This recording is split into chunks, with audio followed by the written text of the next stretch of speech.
Order. First up today, we have Mr. Forbes, our fire marshal, going over fire match grants.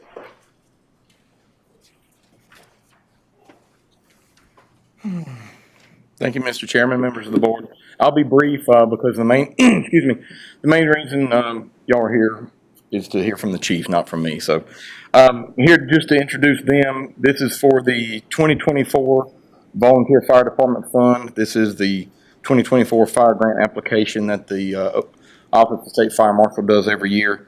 The Volunteer Fire Department Fund was created to assist departments to purchase equipment and meet capital expenditures. So here in the county, that we have 7 fire departments. The 4 that qualify for this grant based off of the stipulations are Boston Fire Department, Koala Fire Department, Savannah, and Canada. The other ones due to tax, because they may have a fire tax or too many paid employees, they don't qualify. So today you're going to hear from Brian McMahon, Chief of Boston Fire Department, technically Boston Willits Ochre Hill Fire Department. Better get that right. And Floyd Green, Chief of Savannah Fire Department. And then we have Terry McCall, Chief of Canada Fire Department, and Trevor Sutton, Captain from Koala Fire Department. So you'll hear from each of them, and you should see in your packets each one of the things that they were looking at, because everybody is going to buy something different and put together a different quote and, wants list. So I'll let them come up and speak because, like I said, you're here to hear from them, not me. Thank you.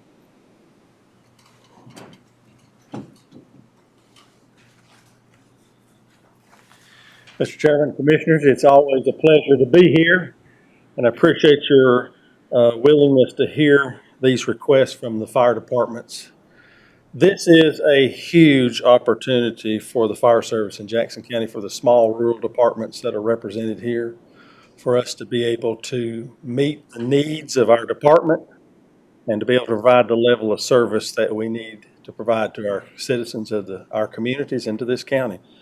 I'll tell you that it's almost near impossible in today's world with the cost of inflation and with the way that things work for us to be able to buy the equipment that's needed without the help of this grant. And I want to say a heartfelt thank you to Jackson County, to this board, to the county manager for the willingness to help us provide these matching funds, because it is a game changer. And it allows us to be able to meet the needs that we have. If you'll notice in the table that I've submitted for the items, in North Carolina just recently increased the grant amount from $30,000 to $40,000 on the state portion. It has to be matched locally, dollar for dollar. We've tried at Boston to fill in some of the gaps where we needed some additional personal protective equipment, helmets, hoods, gloves, boots, those kind of things, and then pick up a few items of loose equipment, some fire hose, some of those things that were needing to be replaced on our existing apparatus that we have. And then the big new purchase would be for us to buy some multi-purpose gear, which is forest service gear, can be used for forest fires or for vehicle extrication. Currently, we don't have any of that gear in our possession. And so that's what we're trying to acquire this time. And then the rescue tools. We have some old rescue tools that we purchased and used about 15 years ago. And so we're looking to replace those rescue tools with new, modern, up-to-date rescue tools. And while we aren't a rescue department per se, we do assist the rescue squad in extricating victims from vehicles. But a lot of the reason why North Carolina will allow the purchase of these items under the state fire grant is also they can be used for forcible entry. When you're trying to obtain entry into a structure or a building, you got a big metal door, take that set of spreaders or cutters and you can cut into it and help gain access. So that's a big benefit to those units on the fire scene. So the total cost of our grant would be $80,164, and we're asking that Jackson County meet the $40,000 match and the $40,000 from the state. And I'll answer any questions. Having needed a chainsaw this morning, are the electric powered ones pretty good? They are, and we have one gas-powered saw, the reliables, to meet the need. Here again, each engine has to have certain equipment on it, and we need one more gas-powered saw. But this year, we're adding 3 electric ones. One of the benefits of the electric is that you can use those saws inside a structure. So you might be a non-fire situation, and you might be inside a confined space. You can take that electric saw and use it where you can't use a gas powered. And so we've quoted those electric units with the carbide chains and the batteries to help give us some options that we didn't have before. Do you know by chance the battery life in one of those electric saws? I have no clue. Yeah, Imagine a couple years. yeah. Or use of operation, will it last 3 minutes, an hour? I would think somewhere around 30 minutes, depending on how much you use it and the load that's on the battery. But that's one of the reasons we quoted extra batteries and that multi-port charger so that we can have batteries already charged to replace with. My son bought me one Egos. Uh-huh. Chains, and I love it. Yeah. I mean, it cuts like crazy. Those are nice. Yeah, it's the way of the future, the new electric battery power. Yeah, a lot like it. Lot lighter, less messy, It's gas. less gas. It always works. Always works. Do the expedition tool, was that like the jaws on that? Yeah, we have 2 listed. One is a spreader, but here again, which opens up to allow to spread a door open or to spread something. And then the cutter would be, it cramps down the opposite direction with a big. But it is, could take, some people refer to it as a jaws of life. Definitely. All good stuff. Is everybody in consensus? Yep. Awesome. Okay, well, thank y'all very much. Next up, we got Canada. Mr. McCall. How are y'all today? Good. How you doing? Thank y'all very, very much for listening to me. Big heartfelt thank you from Canada for the previous assistance with the grant, and hopefully it continues this year. Mine is real short and sweet. We got 8 air packs for SCBAs that are going out of service. Be the end of this year. Unsure of the actual date or how old they are. They've passed service test and flow test up until this year. Last year, we had our last ones done, and the guy informed me that these were obsolete. So we sat down and we're gonna. That's what we're gonna put on this grant this year is 8 air packs. The old ones that we had were they are the Survivor. We have a 30-minute bottle. Really good air packs. They're just as everything goes, everything wires out and just replaced with something better. But the old ones were Survivor. They have a 30-minute bottle on them. These new ones are MSA G1. They're kind of the latest and greatest to us. We really like them. We've, along with replacing them, they're going to everything else we've got is MSA G1. So it will make everything we've got streamlined. They got a 45-minute bottle. They got a buddy breathing system. So depends on as far as you go into a house or any type of structure or hazardous scene and you need some extra air. Well, if you've got a buddy that's another crew that's coming in behind you and you see the need to have a little bit extra air to come out, they can actually hook into you and help you get out with that. Also along with that, the first ones we bought were in 2017, I think, and those batteries are getting a little bit of age on them, so we're going to put 4 batteries with this right here, and it'll equal out to the full amount of the grant. That's great. But again, thank y'all very, very much, and I can answer any questions that y'all might have on it, and I'll try my best to. Questions from the board? Again, There's consensus. Yes. thank you very, very much. Next up, we have Quala Fire and Rescue.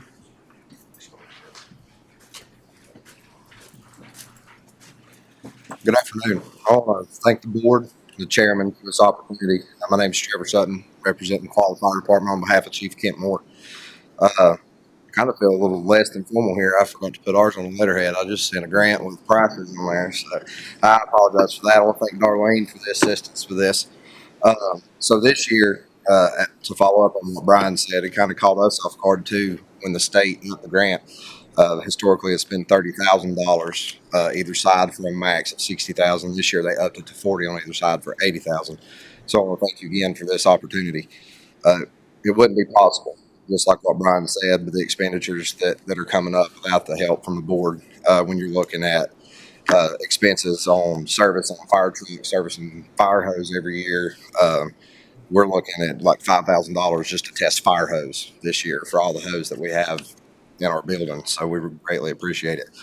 We kind of did a mixed bag this year of different things that we felt needed operationally for our fire department. You can see the first thing is some printers. We have to do paperwork. We have to do copies of this paperwork. I think some of the printers that we've been using might have been some of the old finance printers out of the county building that have probably been going for. I know we've had one since I've been on the department for 16 years. We've been using the same one, so we're trying to bring those up to speed. Go to some LaserJet printers, save a little bit of money on ink, and help us there. Our call volumes increased by 10 to 15% annually, so that's just that much more paperwork, that much more money that's going into it. 2 thermal imaging cameras. These are the full size that we're looking at getting to have one at each station in our first due engine in each station that we have. We'd like to get those this year. These will come with onboard charging systems for these thermal imaging cameras, as well as the carry straps to have them. They'll be in our engineers' compartments. You can grab those, take those in as we're going interior on these structure fires.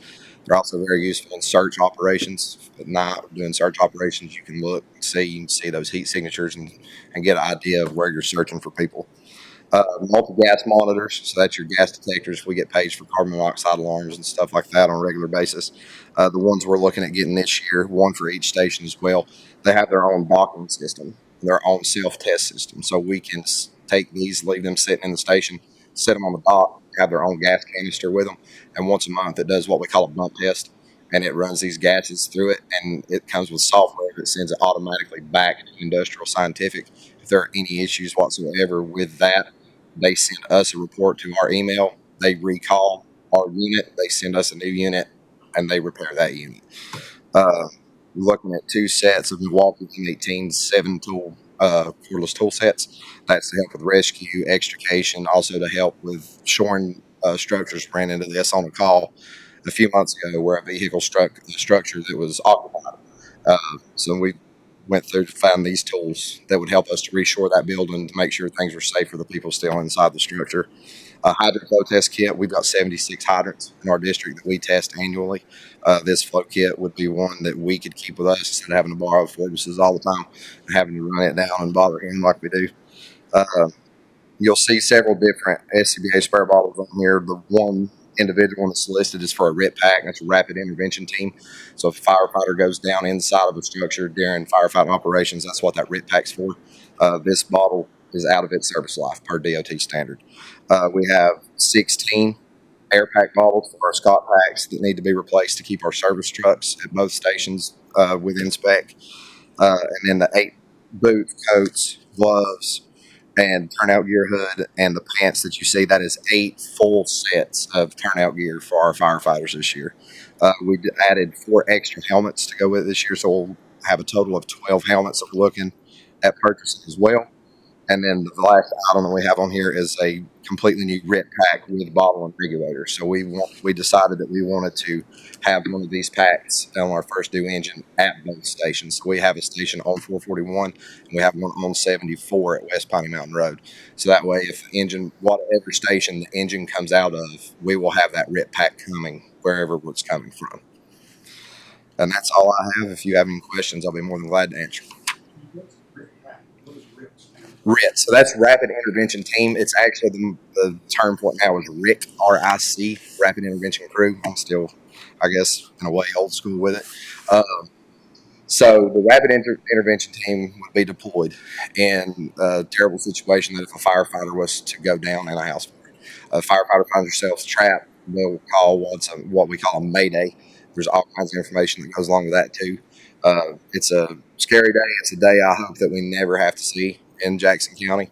But we do have, I know across multiple departments in this county, people that are trained in this rapid intervention training. So if a firefighter goes down, it's a 60-minute air bottle. There's 60 minutes worth of air inside that air bottle, and it is developed where if the firefighters go in, we have our air packs on just like the ones that are fighting fire.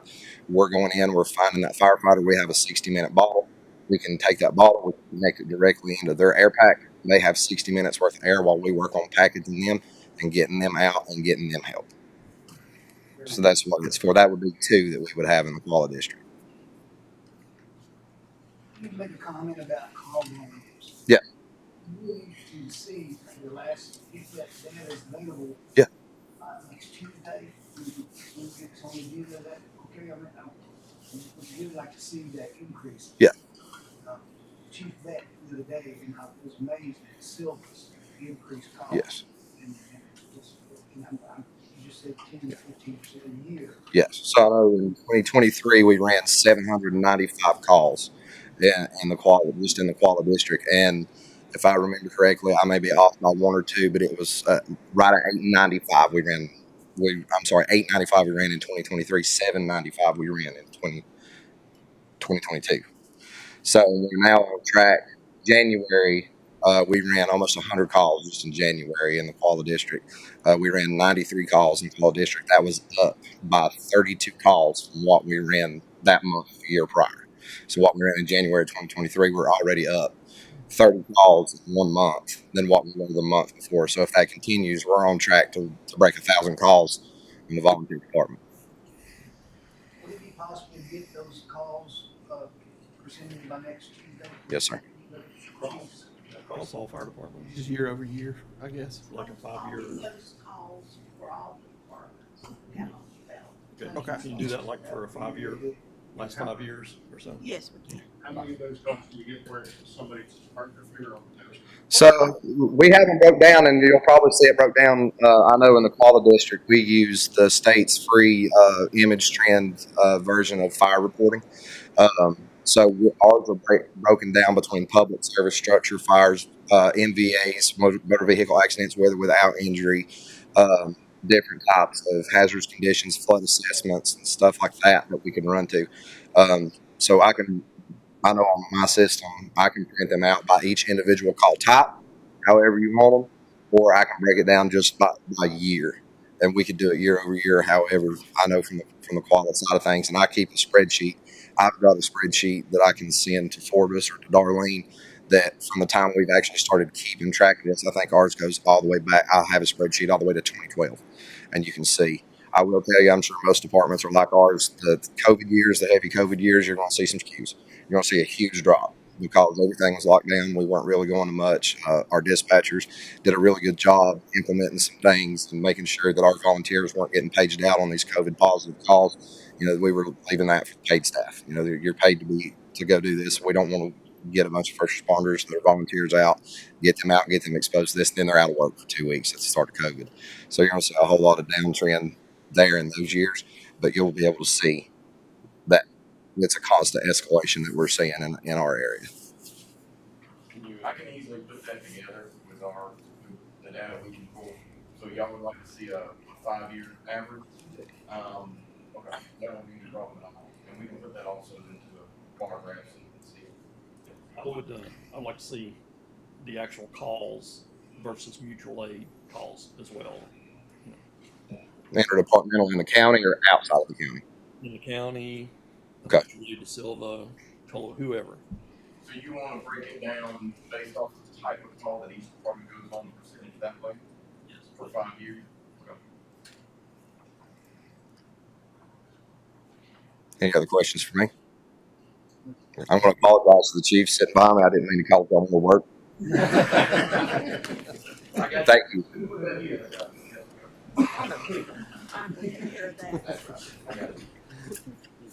Moving on now to Savannah Fire Department. Excuse me.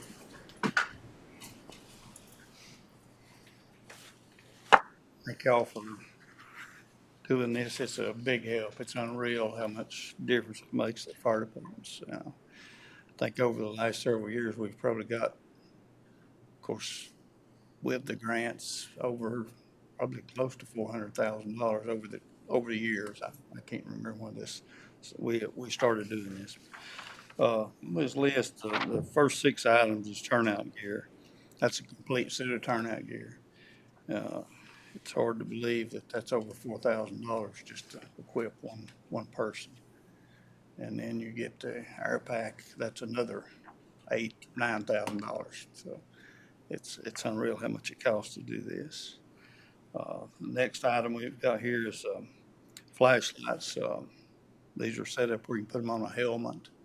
It's really nice to already have that, and I don't have to dig through your pockets to find it. Yeah. And next item is nozzles. These nozzles are 75 PSI. They're a whole lot easier to handle, the hose with less pressure.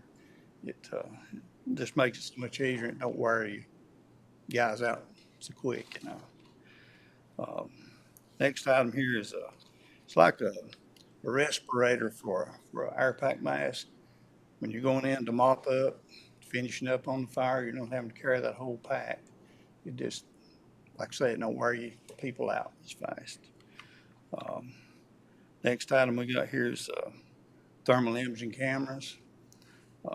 We're going to try to put these on our guys that normally do the interior firefighting, where they've got them with their gear. They're not having to run back to the truck to find that and everything. They've already got it. And those things are really nice to find a fire in a wall or something like that. They're really a good thing to have. Next item is a battery-powered pole saw. We do a lot of these storms and stuff. We help the DOT to get trees out of the road, to get everything opened up, and sometimes you just can't reach stuff. You can take that pole saw and get it opened up before you can at least get one lane of the road open, if nothing else, you know. And same thing with the next item, chainsaws and chargers. That's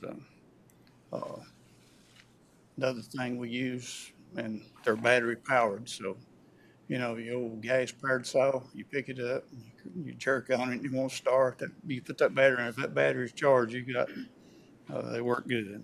And got chainsaw chaps on here too, so make it safer. Next item is firefighting foam. This F500 foam is a whole lot better. It's the AFFF foam. They don't want us using it anymore because of cancer causing stuff. Of course, everything causes cancer anymore. You know how it is. But the next item is RAMs. It's for vehicle extrication. I know we got in a situation on a call where we got there and we get there a little bit before the rescue squad. They go a little further to travel to get to us. But if we'd had these RAMs, it would have helped to get the person out of the vehicle.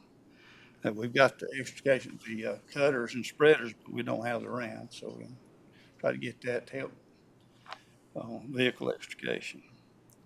Next item is Kenwood walkie-talkies and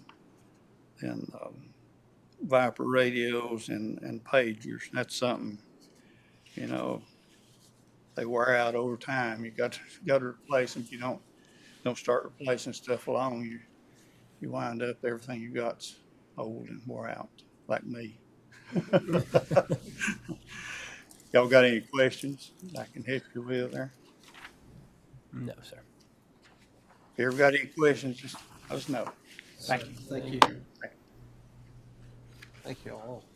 The departments will be able to go ahead and make the grant application to the state, and we'll move these requests into the budget. Okay. Perfect. I think we're all in consensus for next week to have it. Moving on now to Ms. Van Leer from DFI to go over some affordable housing in Jackson County. Good afternoon. Yeah. So a couple I don't know, it's probably been about a month or so ago, I came to you guys to talk about the Development Finance Initiative and some housing needs assessment work that we asked them to do. And so at some point over the last month, you have all spoke with Sarah and Sarah. And so I have both Sarah Van Leer and Sarah Odio here joining us today. So I'm going to turn this over to them. I'm going to, how do I change this to presentation mode? I'm going to mess this up.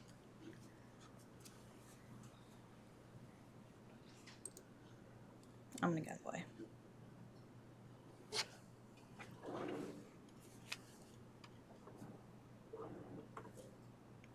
Perfect. Thank you.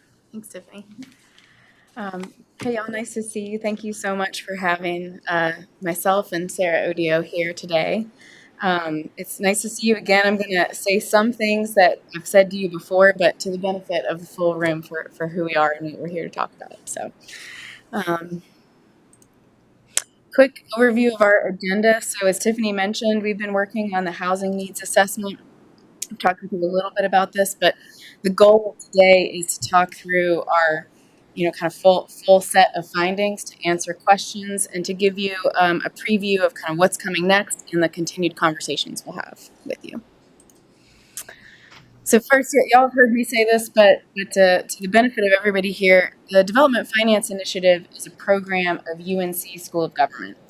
So we work with local governments across the state of North Carolina to help them bring about transformative real estate projects and attract private investment to get done what you will see as the community needs and priorities, and to meet targeted public interests. So we're here to provide technical assistance and capacity building and help work through actionable decisions that you can take, in this case focused on affordable housing development in Jackson County. We get the benefit of the full kind of scope of the School of Government experts behind us. So questions that we come across, needs that you have for additional information, of a lot of the legal questions that come into play with a lot of the steps that we're going to talk about. We're going to have that full scope of experts behind us to draw upon. So our work, just as a quick overview of our scope of work here in Jackson County, we term this as a phase 1 opportunity site identification process, where we're engaging with your stakeholders to really understand and inform the county's priorities for future affordable housing development. We're here to talk today about the housing needs assessment, to get an understanding of the demand for different housing types and the economic drivers and current housing supply that is impacting the housing needs in Jackson County. We're in the midst of identifying a number of different sites that could meet a number of different hypothetical goals, and we'll narrow down that list of sites with you and with staff to then conduct a high-level site and financial feasibility analysis.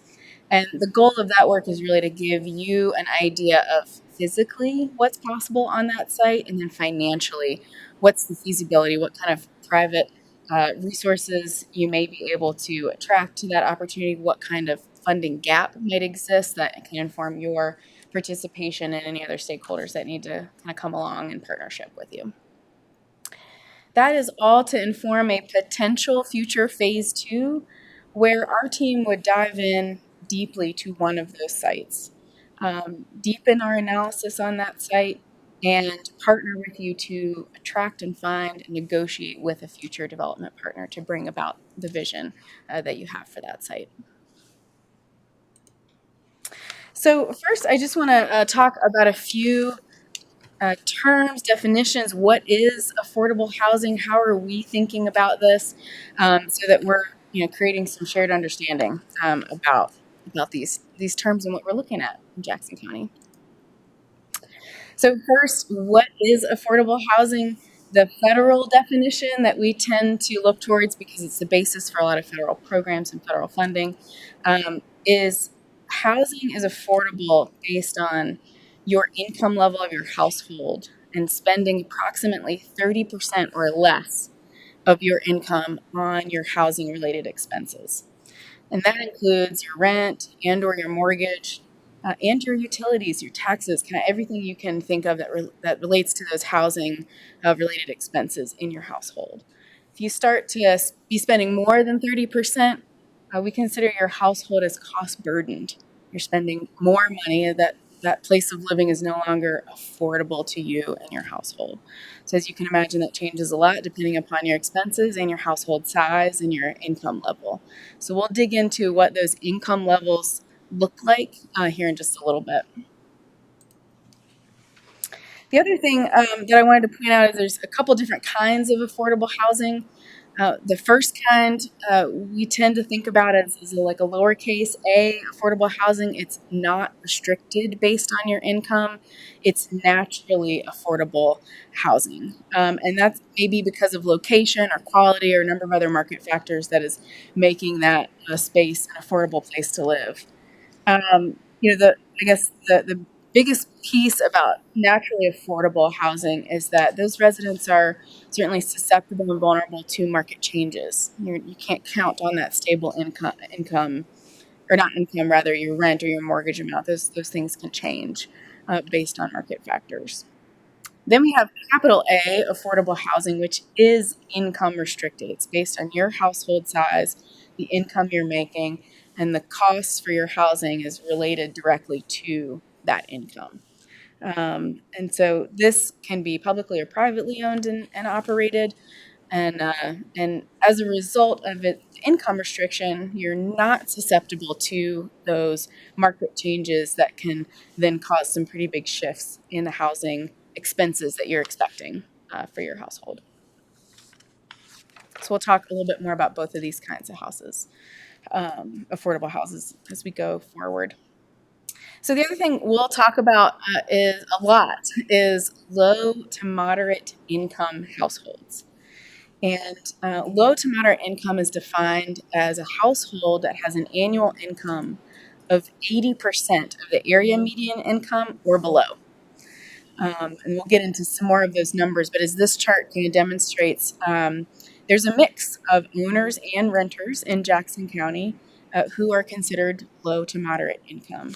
About 40% of households, in fact, are considered low to moderate income across the county. So what does that mean when we're talking about numbers? So the area median income for a household of 4 people in Jackson County is approximately $74,000 a year. That's that median. So a low to moderate income household is making approximately $58,000 a year or below. About 50% of households, low to moderate income households, are actually making between 50 and 30% of the area median income, so under $36,000 a year. So one of the things that I wanted to just kind of walk through are a couple of examples. Oh, there we go. To kind of center us around real people in Jackson County and how those income levels can be defined. So as you can see here, a senior resident who is, really his income is based on Social Security income, a waitress hitting at that 50% mark, a paper mill machinist for a one-person household is likely around that 60% AMI, and then an elementary school teacher.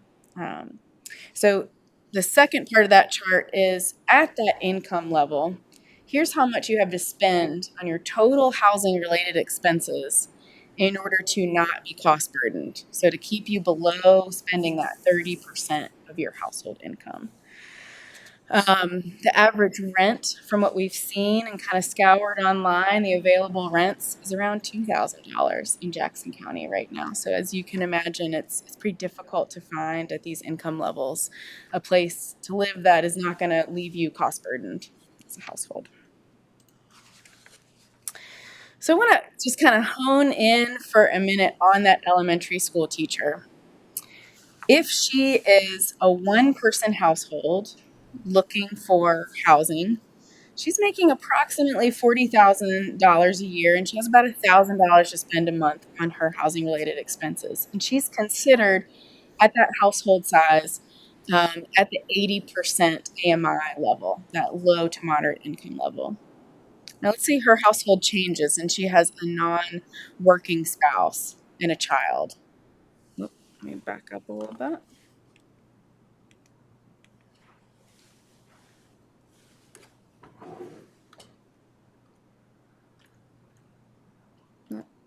There we go, sorry.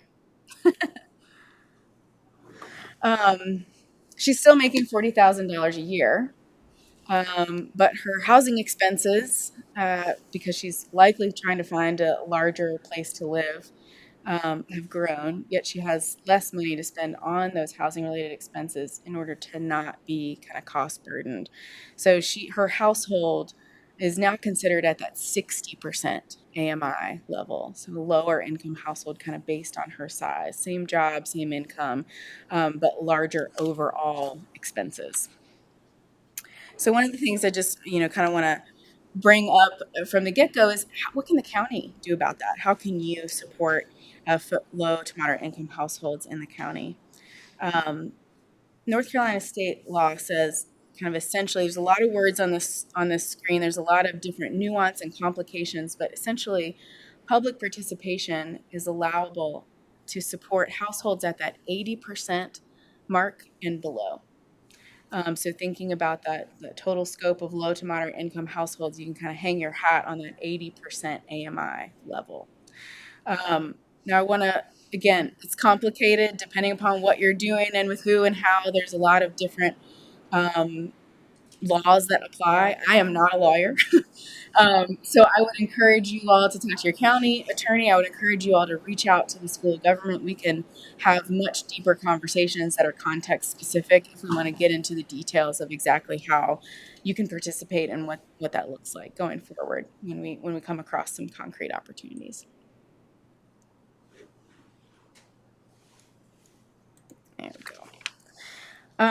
So one of the things I wanted to just talk a little bit about up front are some of the demographic and economic shifts in Jackson County that created the housing market, kind of impacted or kind of affected the housing market that renters and homeowners here locally are navigating today. First, the new households kind of who are coming into the area are on average making a higher income. So they're making approximately $94,000 a year, which is well above that 100% AMI level. Whereas the average income of folks leaving Jackson County is approximately $61,000 a year, hovering around that $80% AMI level. As you can see during the pandemic, that gap grew larger. In addition, Jackson County is experiencing a net positive growth in residents. You've seen about 3,600 people since 2016 net positive growth in Jackson County. Half of those folks are moving from outside of North Carolina to Jackson County. So just to kind of give you a sense of those demographic shifts. In addition, the industries here in Jackson County have grown, which is great. However, this growth is really driven by employees who are making less than $80,000 a year. And we've heard from many stakeholders about how housing is affecting businesses and employees in the area. And this is, kind of true from large institutions like the hospital and WCU and the paper mill to small businesses. We've heard stories, for example, about restaurants not being able to operate for days at a time because they haven't been able to get enough employees in to facilitate, that opening. We've heard stories of folks who have accepted a job but then had to rescind because they couldn't find housing upon coming here. So something that is top of mind in the business community as well as we're thinking about industry growth and where Jackson County is headed.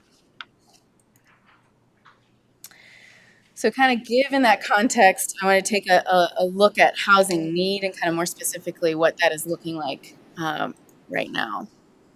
First, just as a quick refresher, low to moderate income households are at that 80% AMI level and below.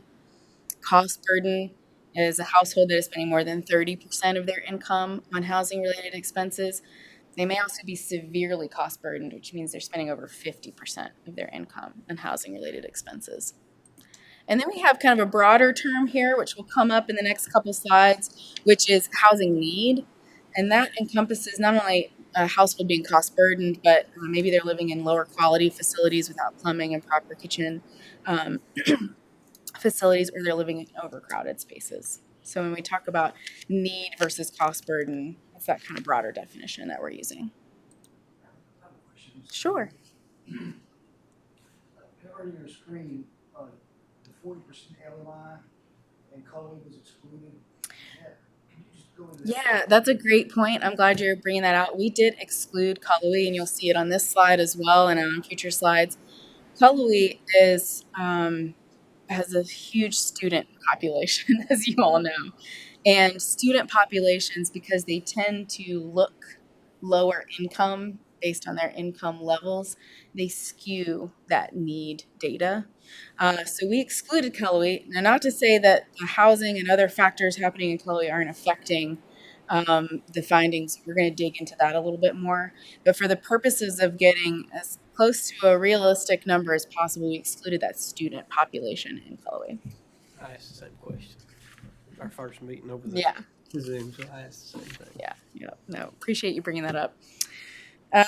So there are at least 2,500 households in Jackson County that are cost burdened.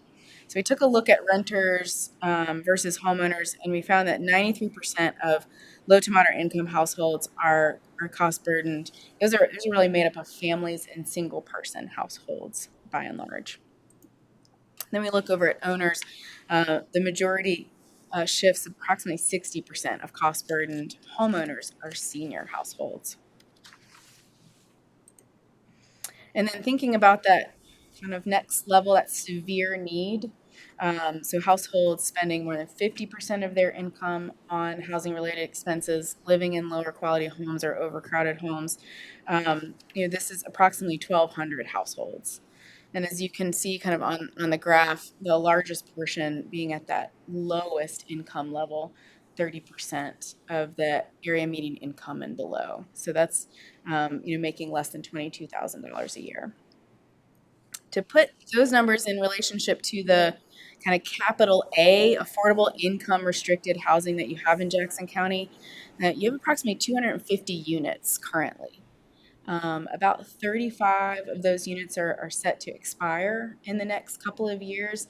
There hasn't been any new affordable housing, income restricted affordable housing since 2016 built. So just to kind of put a little bit of those household numbers in relationship to the current supply of affordable housing in the county. So one of the things we wanted to do is look at kind of why the number of low to moderate income households who are experiencing housing need. And there are several kind of defining characteristics that have created a housing market with low vacancies and growing prices. So we wanted to talk a little bit about those constraints. Number one is in Cashers and other rural areas outside of the municipalities, the housing stock is really dominated by seasonal use homes.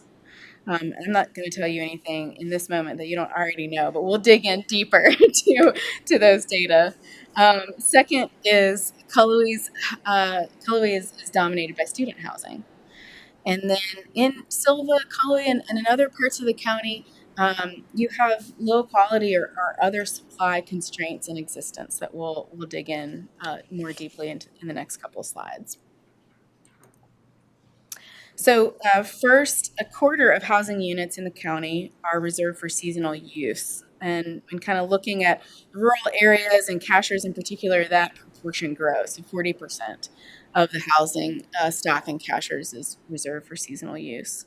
But to provide a little bit of a different story than the Cashers story, the township of Hamburg has really grown in their seasonal use properties. Just in the last 3 years, there have been close to 250 permits for more than $330 million in single-family residential development. And we looked at kind of we looked across those permits to see a sample, and we're finding majority short-term rentals and seasonal use homes. So the point is that seasonal use is growing kind of beyond Cashers in other parts of the county. To dig a little bit deeper into that, when kind of looking at the single-family development across the county, half are concentrated in Cashers in Hamburg specifically, with the average cost of development being $1.3 million per home. That's excluding the land costs, and as you can see here, they're fairly large homes on average, over 4,000 square feet. New single-family development, the kind of other half that is happening in the county, in Silva, Webster, Cullowhee, and other areas, that average cost goes from $1.3 million down to $280,000. Those houses are on average a little over 2,000 square feet. In kind of the same vein, the new supply that's happening, nearly all, 95% of your new multifamily housing has been student housing in Cullowhee in that same time frame since 2016. As we kind of looked around to see what was being built and what kind of options were available, examples like the Husk came up, which rents at close to $2,000 a month. So you need to be making 100% to 120% of the area median income to be able to afford that and not be cost burdened as a household. To kind of flip now from the new development to what exists now in the largest municipalities, Silva, Cullowhee, and some other townships alongside other parts of the county, there's a significant number of units that are vacant and off the market. There's a number of reasons why this happens. They may be abandoned homes, they may be low quality uninhabitable homes, maybe heirs properties that aren't used, but they are off the market and not available to renters or folks who are looking to buy a home. So as you can see, there's approximately 2,300 housing units in the county, across the county, that fit this definition. For the rentals that are on the market, as you can see on that kind of last column, they're aging. So for example, the average age of a rental unit in Silva was built in 1979. So that's a factor. Lastly, there's another kind of quality factor that's important to consider. Mobile homes make up a third of the naturally affordable homes in the county. And approximately 300 of those mobile homes are in flood zones. So this is an important, kind of source of affordable housing in the county, but one that comes with risks to its residents.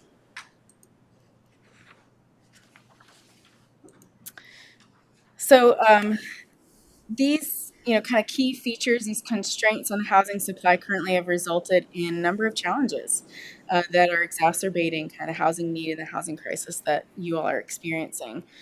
These challenges include, a near zero home ownership and rental vacancy rate and a doubling of housing costs over the last several years. So we'll dig into more details in these next slides. So as you can see here, rental vacancy rates across the county are extremely low. They're less than 1% in the county's largest municipalities. In addition to these low rental rates, homeownership rate is also less than 1% across the county. So if you want to buy or rent a home today, you are essentially kind of based on these vacancy rates waiting for somebody to move out in order to then compete with everybody else who's been waiting for that person to move out to then try to rent or buy that home. I don't know if I'd call it affordable. It was around $400,000, but they had over 100 cash offers, and they were going to open that up yesterday and then start calling those people. Wow. Whoever put the highest bid in.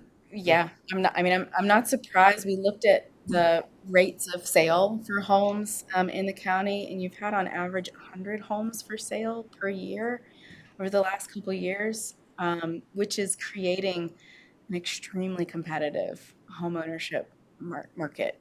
Rental as well, just based on these vacancy rates, but your anecdote is showing up. We see a lot of evidence of that as well. To kind of spend a little bit of time on how this low vacancy rate is affecting renters, here's a sample of rentals that are currently available. And from what we could find, these rentals are on average a little larger. They're typically 3-bedroom and cost approximately $2,000 a month to rent.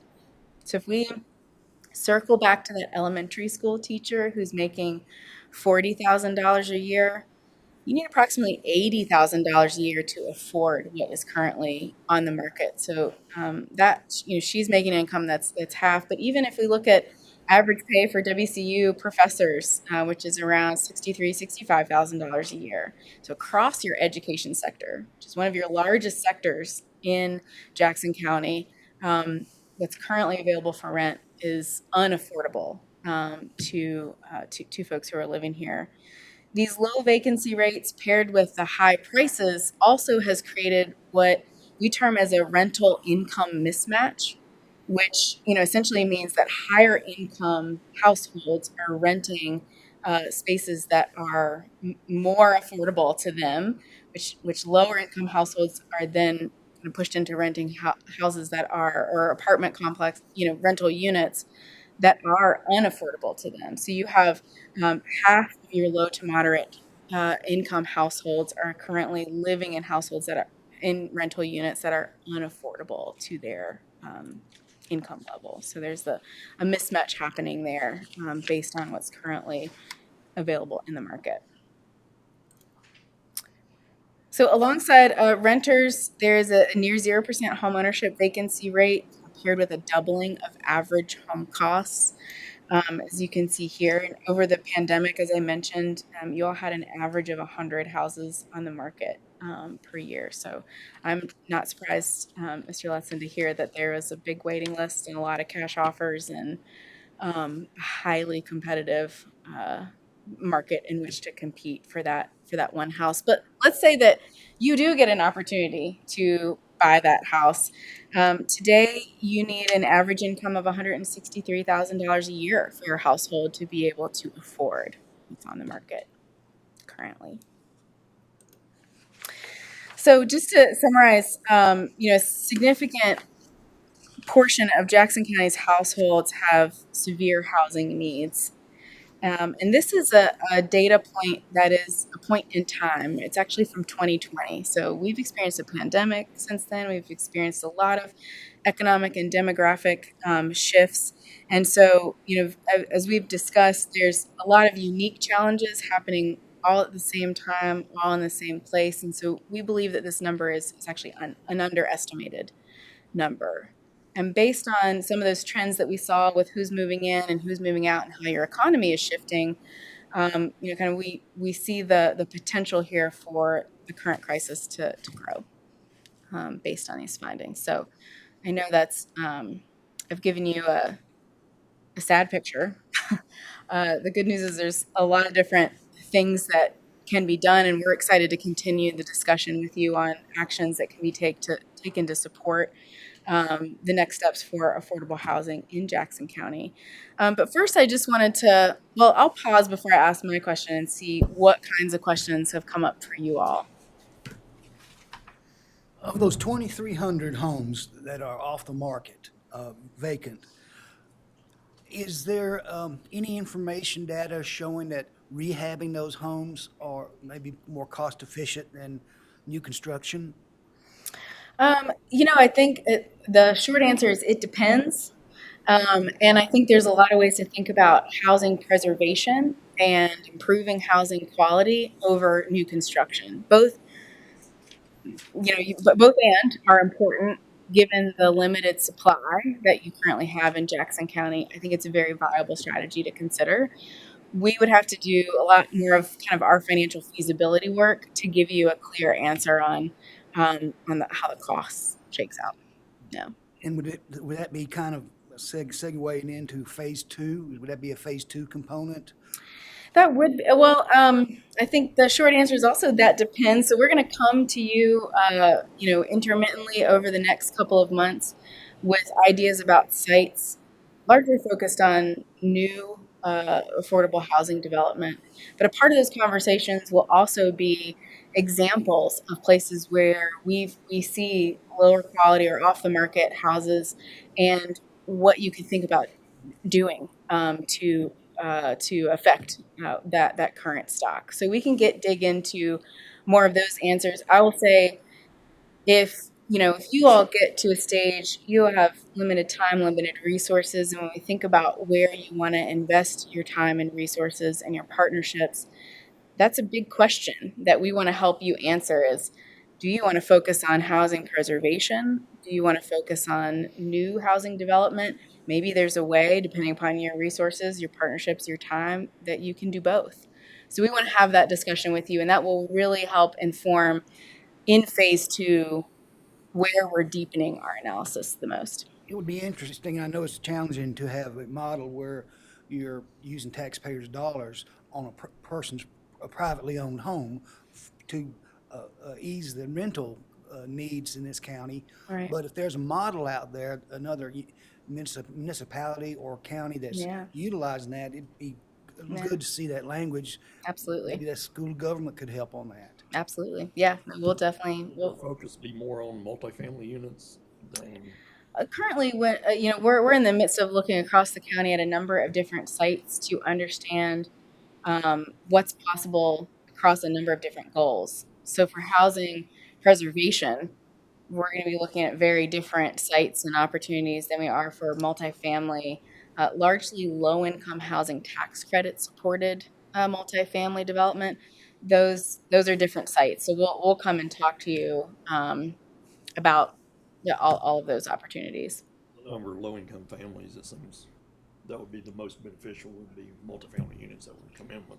Well, you definitely get there's in total a higher cost to that development, right? Because you're developing larger units, but you also can access federal tax credits that bring a significant portion of equity to your project. And so when we begin to look at financial gaps and gap funding and your participation and others' participation in filling that gap, there's a deeper discussion to have about those kind of pros and cons and weighing your resources to those opportunities that exist. But I hear your point. If you're putting down multifamily housing, you're getting more units than a single family. Like that's just, just looking at the totals. We have So, 500 people that are struggling to stay in their house. Right. Build, 100 single family homes, you're going to help 100 people. That's just a drop in the bucket. I mean, what about the other? right, right, Whereas we could build, 500 units. right. More people. So Jackson County has so many homes that are empty that are from, people that grew up here that moved away and their parents passed away and Right. the house is just sitting empty. I mean, they're all over the place. That's where that off the market vacant housing number comes from. It's that and other abandoned homes. There's a lot of reasons why you might have properties that are underutilized. So to think about a multi-pronged strategy that includes Right below me, Yeah. it's just a small I mean, house. perfectly good to live in, And they but just have 7 or 8 acres Been- that been empty for adjoins my 15 property, and I'm years. like, Yeah. carve the house out, sell me this. They're like, no. you do have to have a willing you have to have a willing seller, willing partner to be able to get that done. That's certainly a big factor Willing buyer. in some of those next steps. That's right. If only they would listen. For a site, well, how many acres? What was that? How many acres for the site are you? Oh, it depends. There's a lot of, we'll be able to answer a lot of those questions when we dig into the site analysis that we're going to do. We're looking at sites that range in number of acres from, 1 to 2 acres to 8 to 10 acres. So we'll model kind of physically what are some of the constraints on that site and how can you think about the maximum number of units that are possible and maybe the minimum number that reduces the financial gap that could I was exist just in that thinking in my possibility. mind, if Jackson County already owned a piece of property, that would work for that. But I will say this, I'm a young man, but I would hate, in this economy that we have now, I would hate to be coming out of high school with a job making $15 an hour trying to find a rental Yeah. in Jackson County. And I would also hate to be an elderly person living paycheck to paycheck and try to find a rental in Jackson County. It's sad. A lot of our elderly only have Social Security. They don't have any backup income. And if All right, If you don't own your house, then right. you're not gonna find a place. Family member told me, he said, I would hate to be trying to buy a house right now because of the market and I can't interest imagine. rates, and prices go up, but wages stay the same. That's So, right. Yeah, We moved in our house 10 years ago, and it's almost tripled. yeah. And, So somebody's waiting they say on, it's somebody's waiting on you to move out to then try to, that's the situation that we're kind of seeing currently in the data is such a tight market, such a tight and unaffordable market at this stage. Yeah. Yeah. Well, so it sounds like, I mean, one of my questions is, are these findings really reflecting what you've been seeing and hearing? And it sounds like from some of these anecdotes, the answer is yes. But I mean, I'd love to hear more if there's. I do think you're seeing that, and I mean everybody's aware of it. Yeah. It's hard to pull a person making in Cashers $800 to $1,000 a square foot building off of that job to really invest in this kind of stuff. So I don't know if we'll find the answers within the county. Yeah. Maybe somebody that's in another area that specializes in these. I hate to say cookie cutter communities, but maximizing the value of the property for their whatever. Well, and that's a kind of that's a part of our job and the work that we would do in phase 2, which is there are a lot of affordable housing developers out there. They may not exist right next door to you, but there are folks that work across the state, work across state line. There's a number of ways to think about attracting a right qualified partner once you get a vision in mind, once you get clear public interest that you want that partner to come and meet. And so our goal is to work with you through an intentional process that facilitates that kind of public-private partnership. Yeah.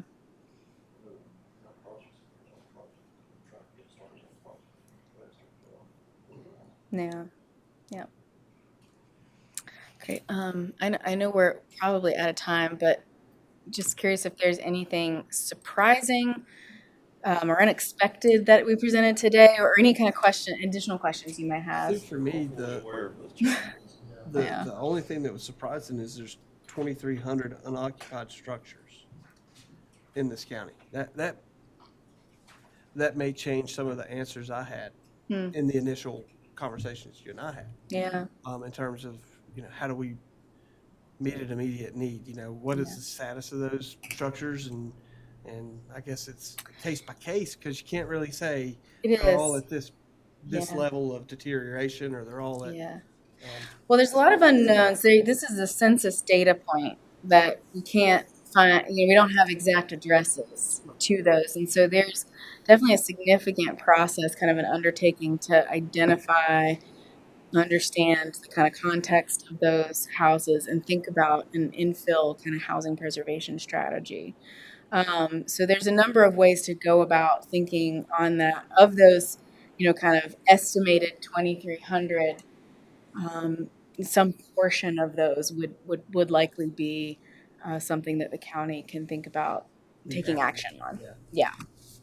So there's a lot of steps to be taken to figure out what's possible with those units. There's certainly a lot to think about there, and then what's possible. I think, Mr. Smith, to your point on as you weigh and think about new construction or multifamily rental, there's some things to weigh and consider, which we want to work with you to figure out. So we'll dig deeper into those priorities that you might have as we do more analysis.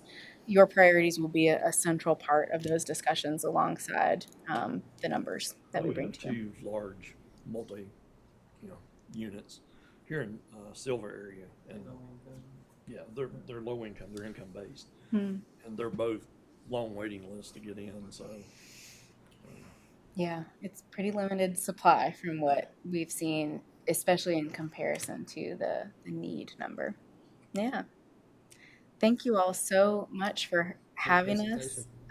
We're excited to be here and working with you. We'll have more conversations and more presentations over the coming months, but really appreciate the time today and looking forward to talking more about this. Yeah, thank you.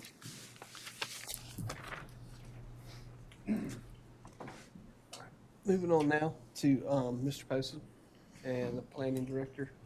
Mr. Poston, the planning director, and agricultural district amendments. Good afternoon.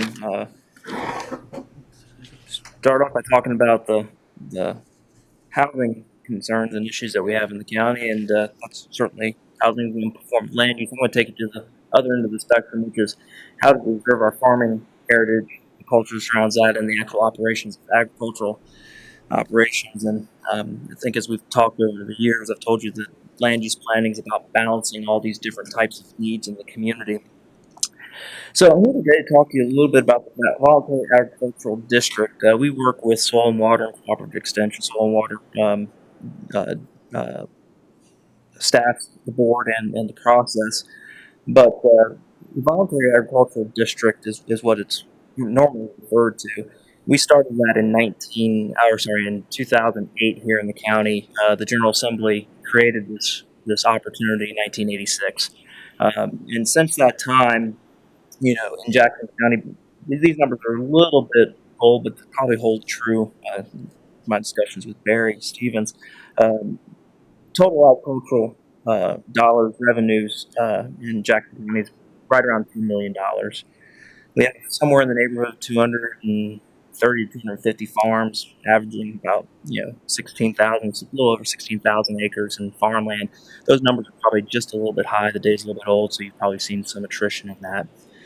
Of that, we've got around 1,100 acres that farmers and property owners have put into our voluntary agricultural district program, and that program is a piece of one piece of how we help ensure the future of farming in our communities. There's a lot of different things that Soil and Water does and programs to the state, cooperative extension, and services they provide, and this one allows for property owners to enter their property into a voluntary agreement that says they're going to continue farm operations and not develop the property. So there's two tiers. One is there's the regular VAD or voluntary agricultural district.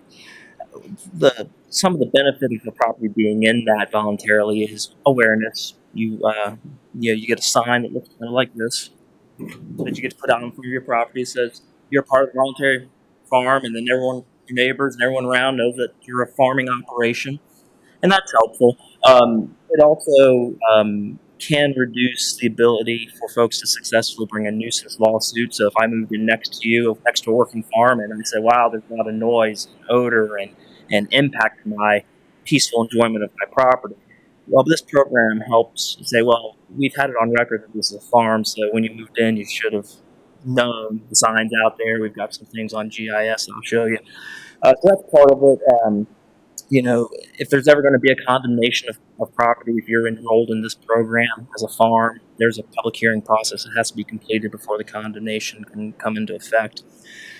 There's a higher level, which is a enhanced voluntary ag district. With the voluntary ag district, you can jump in and out as the property owner. They can say, hey, we'd like to be in, and 3 years later, you're like, well, we're going to pull ours out. There's no real issue with that. The enhanced voluntary agricultural district is just a little bit more involved. It requires a 10-year commitment to operating. But with that, in addition to all the things that the voluntary agricultural district gets, there's also a cost share program. So there are certain things that programs that are out there that are cost shared between the farmer and either federal or state government. In those programs, your share drops to 10%. So it's a 90-10 split between the government and so that is one of the benefits of being in the EVAD is getting that cost share program for certain types of farm activities that the government will pay for. And it also, for different grants, gives you some priority considerations.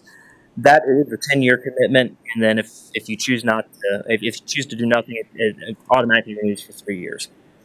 So real quick, I can here show you what that looks like. We talk about the education or the knowledge that you are inside a voluntary agricultural district. On this example, It's hard to tell the difference in colors, but this property right here is the actual property within the voluntary ag district. And our ordinance requires us to notify folks within a half mile, aerial miles of properties that are maybe impacted or be around the farm. So if you take this piece of property, which is Coley River Club, if you know where that is, off kind of Old 107, Old Coley Road, we've added recently this statement down here. So any property that is within, whether you can see that, whether you turn this layer on or not, this statement will pull up. You identify the property, which is your property is in 1/2 mile of a VAD or EVAD farm. So anybody that looks up their property will know right away within a 1/2 mile. And certainly you can call the planning department, soil and water folks, and if you need to have questions with what that means. So it's just one of the newer features we have to help folks understand where our farming operations are and who's actively engaged in farming. So that's kind of the background on what VAD and EVAD programs are. But we're asking today, the state has made some changes over the past few years, and we're being asked to update our ordinance to reflect those changes. And we have some very minor ones to make. One is just to change from, it used to say that we would increase the protection from nuisance lawsuits. Well, I think the state figured that wasn't quite the right messaging. It's really they can decrease the likelihood. They can't prevent it altogether, but they can decrease the likelihood. So that's some new language that ended up at the state with some state statute changes. And coming on down through the document, not to make it dizzy, but to kind of scroll through here. They've changed the wording. It used to be you had to be engaged in agriculture. Now they just changed it back to bona fide farm activities, which is defined in a different state statute. So it's really some minor things. When you have to have a conservation agreement, the new change is that the Agriculture Advisory Board, when they're approving the application, also has to approve of the conservation agreement. Like I said, none of this changes the impact of the program or the benefits of the program, just kind of procedurally. And then the only other thing is they define how you measure air, or how you measure that 1/2 mile. It's 1/2 aerial miles from the boundary of the farm. So that's how we created those borders, 1/2 mile buffer from the boundaries of the farm operation. That's really all that we've substantially changed. We presented this to the Agricultural Advisory Board at their January meeting, and at this time, we just wanted to come before you with this information, have an opportunity to answer any questions, but also to ask that the board consider calling a public hearing. Maybe at the next meeting, and look at March 19th at 6:25 as a potential date and time for that public hearing for these considerations. Is the Agricultural Advisory Board comfortable with these changes? Yeah, they recommended those changes unanimously. I think there's consensus for us to put it on the agenda for next week and then set a public hearing. I appreciate it. Thanks very much. Next up, we have Rob Hawk with the Cooperative Extension Office. Good evening, or afternoon. Good afternoon, How you Chairman doing? and Commissioners. Appreciate y'all letting me speak here, and also appreciate Darlene for getting this ready for me. So, Rob Hawk, County Extension Director here in Jackson, Swain County, and Jackson County has always been, as far as I've been the County Extension Director since 2010, has been what we called a send-in county, a non-lock-in, which meant when the state provided a raise, I would come request a match from the county, because we're funded half by the county and half by the state. About 50-50, a little bit, give or take a little bit. So what I'm seeking is this memorandum of agreement, which they've come out with. They're trying to get every county, NC State University Extension, every county, to move towards a lock-in.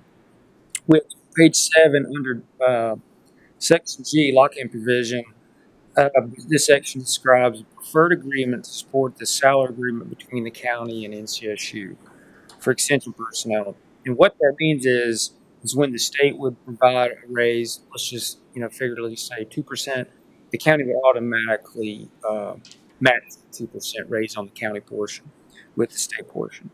So they're in one under the General Assembly will serve as a basis for all compensation adjustments in both the county and CSU will adhere to the plan's effective dates and implementation. That includes across the board adjustments, COLA, cost of living adjustments, merit adjustments, bonuses, promotion classification, that type of thing. So it includes the salary and the benefits. So Darlene's aware of this, that we do this indent. So every time I've come to the commissioners, y'all have always matched. But it does require some labor and paperwork to do that. So, and then on the back page, page 8, county increases in the lock-in portion. So if y'all provide increases and bonuses, the county may elect to include the NCSU employees in that as well. So essentially is that it would automatically, when the state give the raise, y'all would give a raise.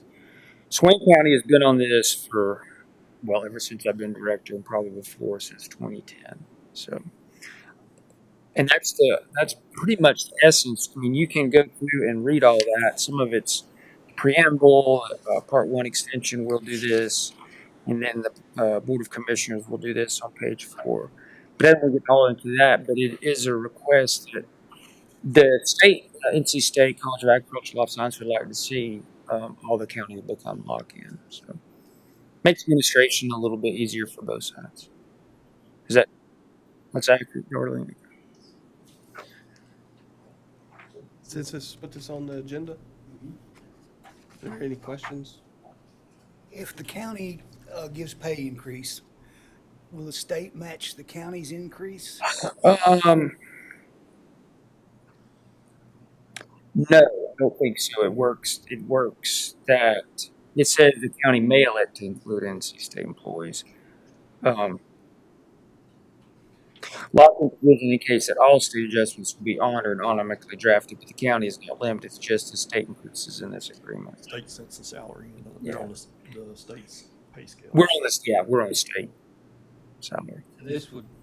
They would implement a raise, and this would require the county to match that. Automatically, yeah, right. Which we have in the past. Yeah, it's always been. It's always been granted, right? Is there consensus? And this will just speed up the process to Right. them It would. implementing the salary. Right. And will we be notified of that, We like would during be. budget, It would be, or whenever it happens? Mhm. yes, Right. Mrs. Fox, you're comfortable with this I am. process? As county manager or as finance?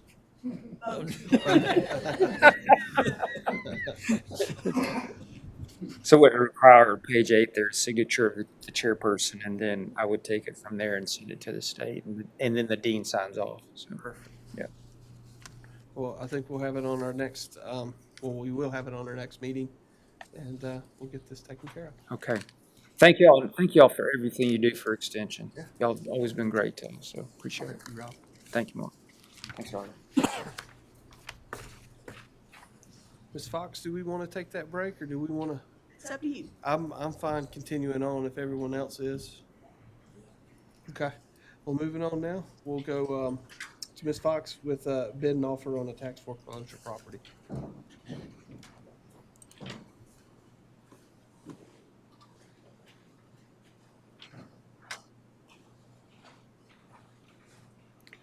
We received a bid offer on a piece of property that we have under our county foreclosures.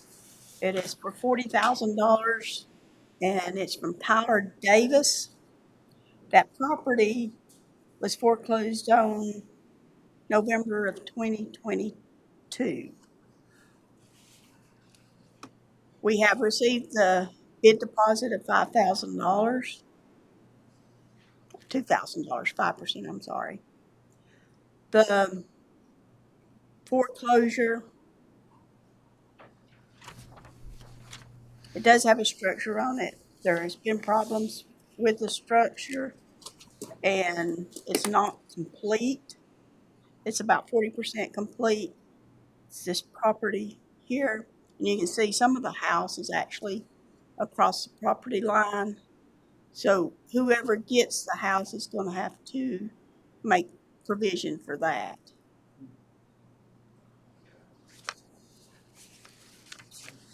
Where's this at? It's up Big Ridge, Oh, okay. up in, Yeah, Louisville. yeah, I know. 636 40th and Plum Road. That, yeah, it's a ways up that road near Robinson Creek. 40,000, the lot. The lot is 40,000. Well, the lot. The lot, there is the structure on the property. According to that sheet, the structure is 168,000. Right. So it's dried in, it's just not. It's not finished.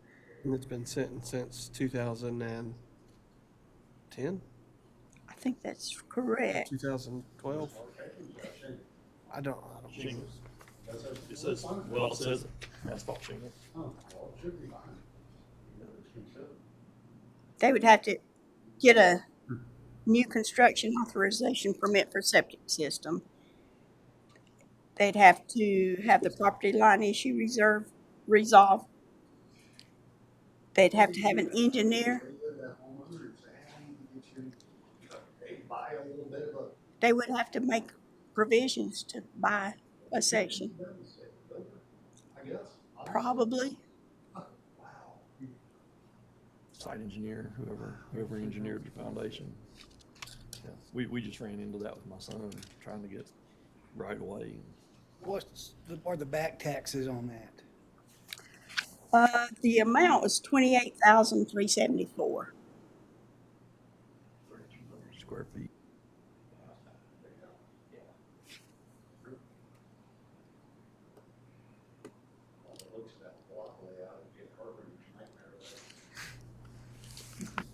Definitely a roofer's nightmare.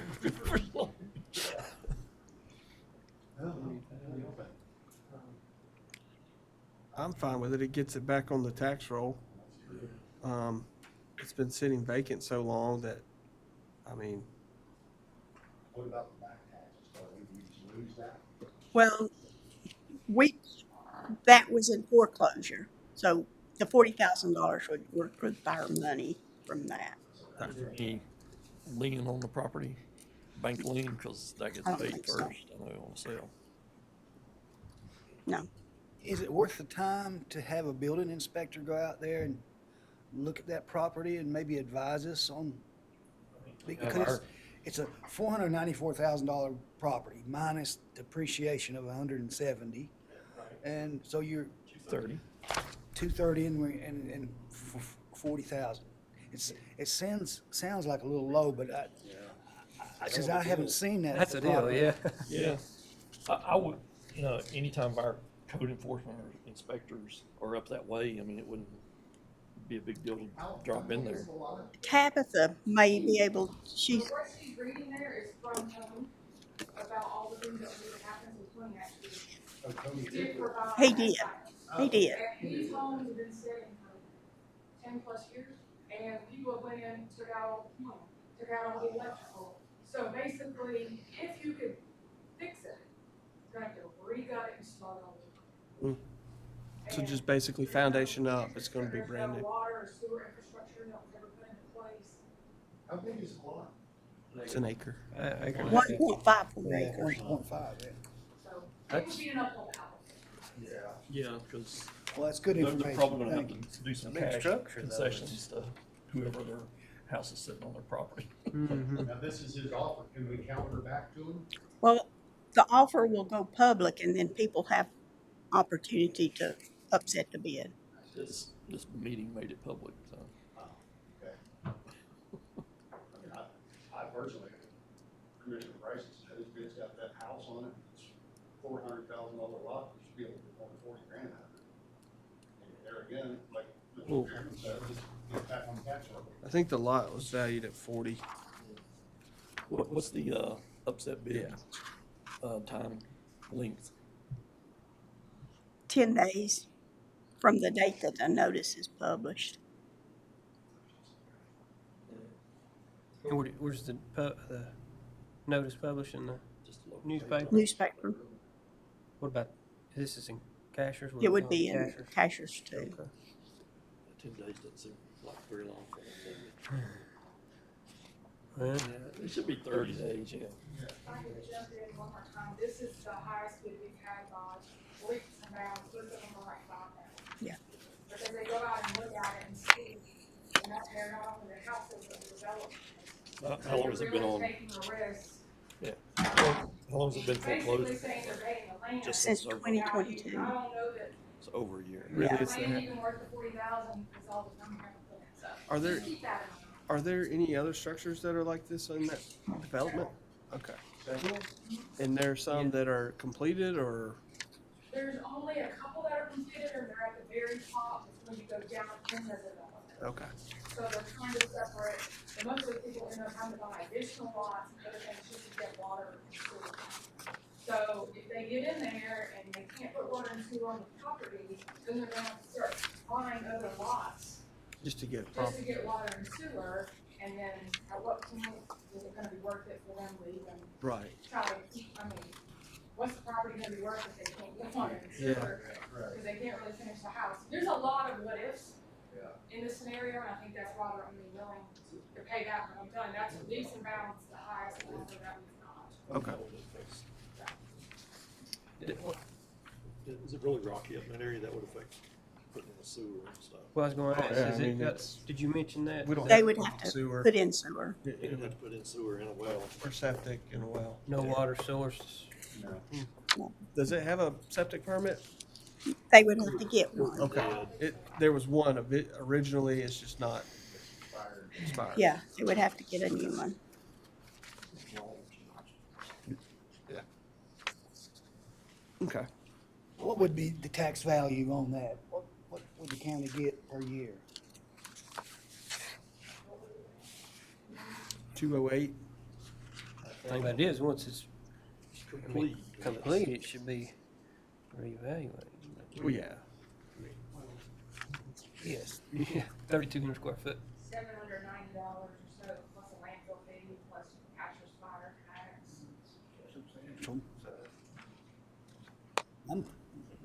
I wasn't earlier till Ms. Ash spoke up and gave us some information, but I'm leaning towards 40,000, accepting that bid and put it in the process, Yeah, rebid process. I am too. Now that she says it's been stripped and no plumbing, electric installed out of it. And going there, had it redo the whole thing. He's gonna put some money.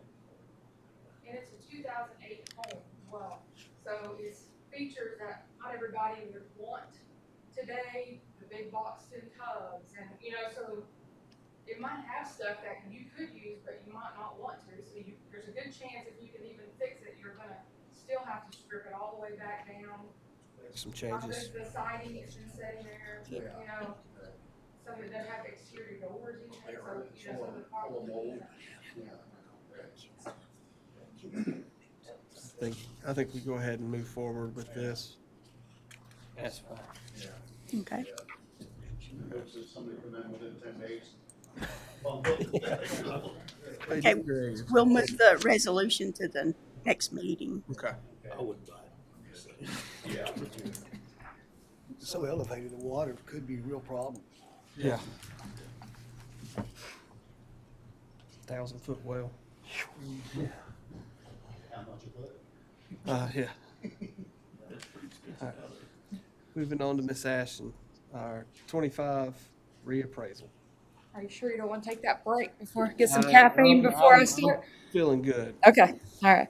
We all are. Well, feel free to stop. Depends on what my property ends up as. Okay. I'm getting everyone prepared for that, inevitable, where we're gonna be. So, what I want to do, I want to go ahead and start early in these conversations.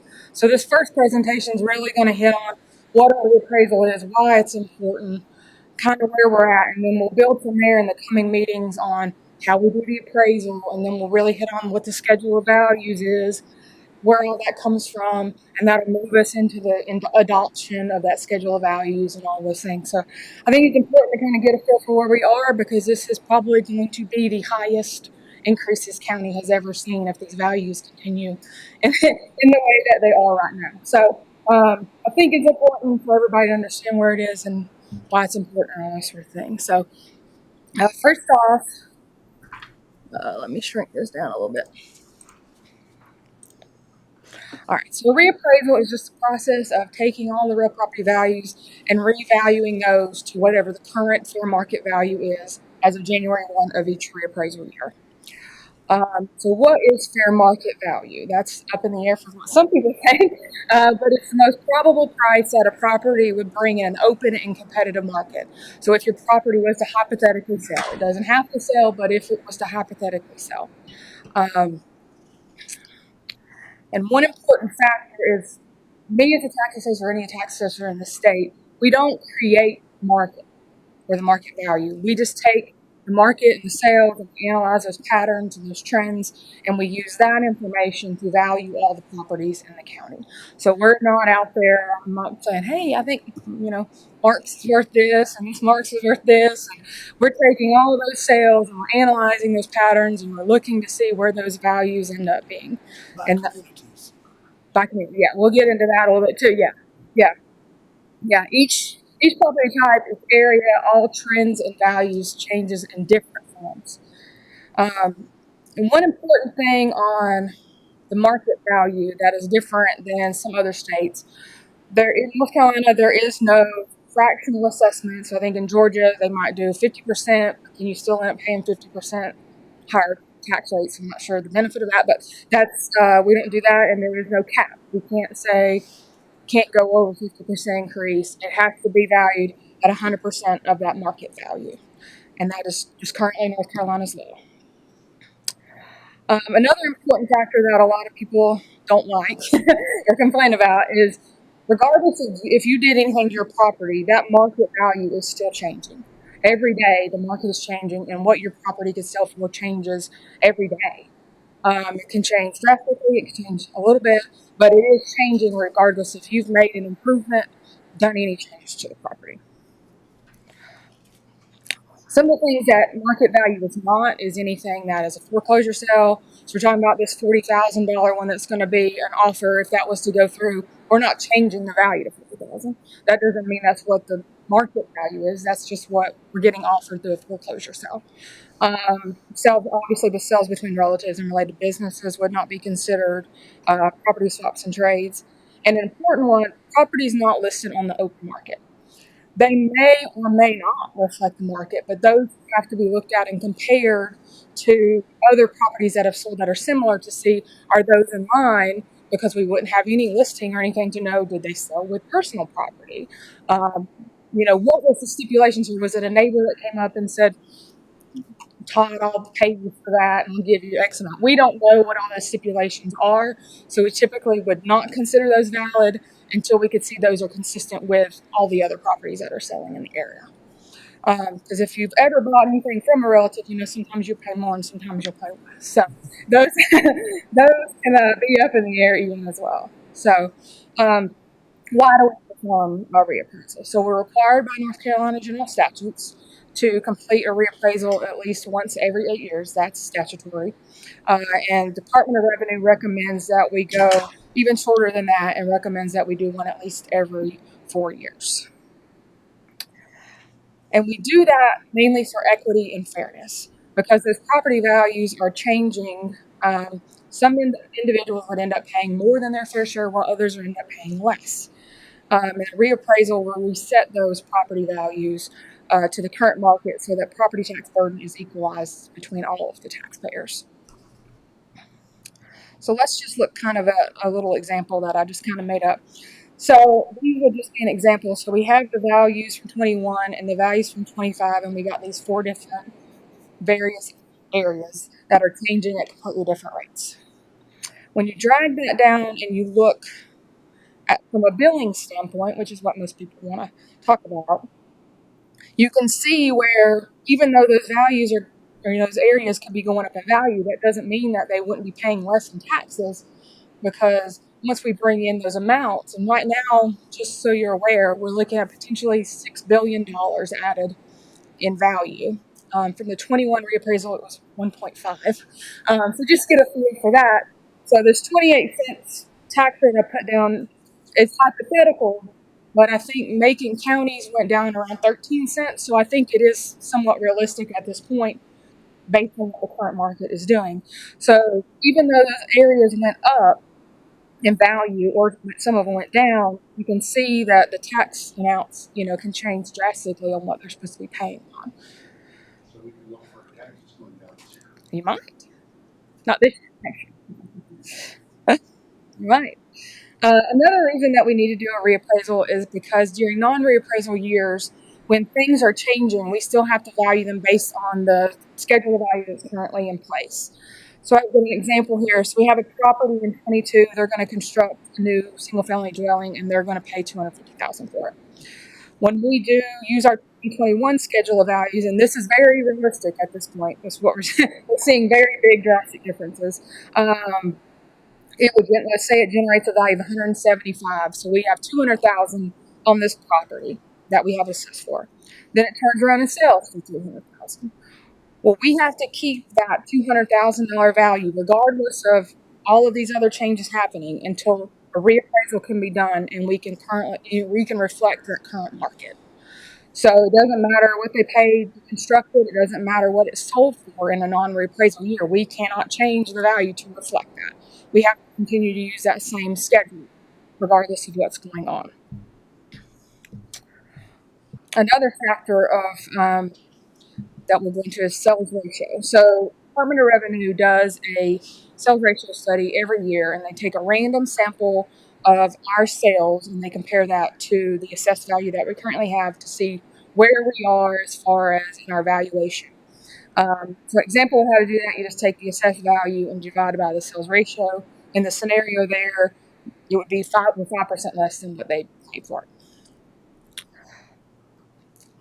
And just an important factor here, too, that some people don't realize, similar ratios do not always equal similar assessed value changes. As you can see in the ones below, all of these have a 60% sales ratio, but they're varying difference between a $50,000 difference in value and $1 million difference in value. So when we talk about, this area is at 50% of the market value and this area is at 50%, that could be completely light year difference when we're talking about assessed value basis. So NCDOR wants every county to be between 0.90 and 1.10, 90%, 110% of that sales ratio. If those numbers fall out, then you get a letter from that says, hey, you need to go ahead and get ready to do a reappraisal, and that either needs to fall in the third year following when the county received a notice, or the 8th year if you were closer to an 8-year cycle.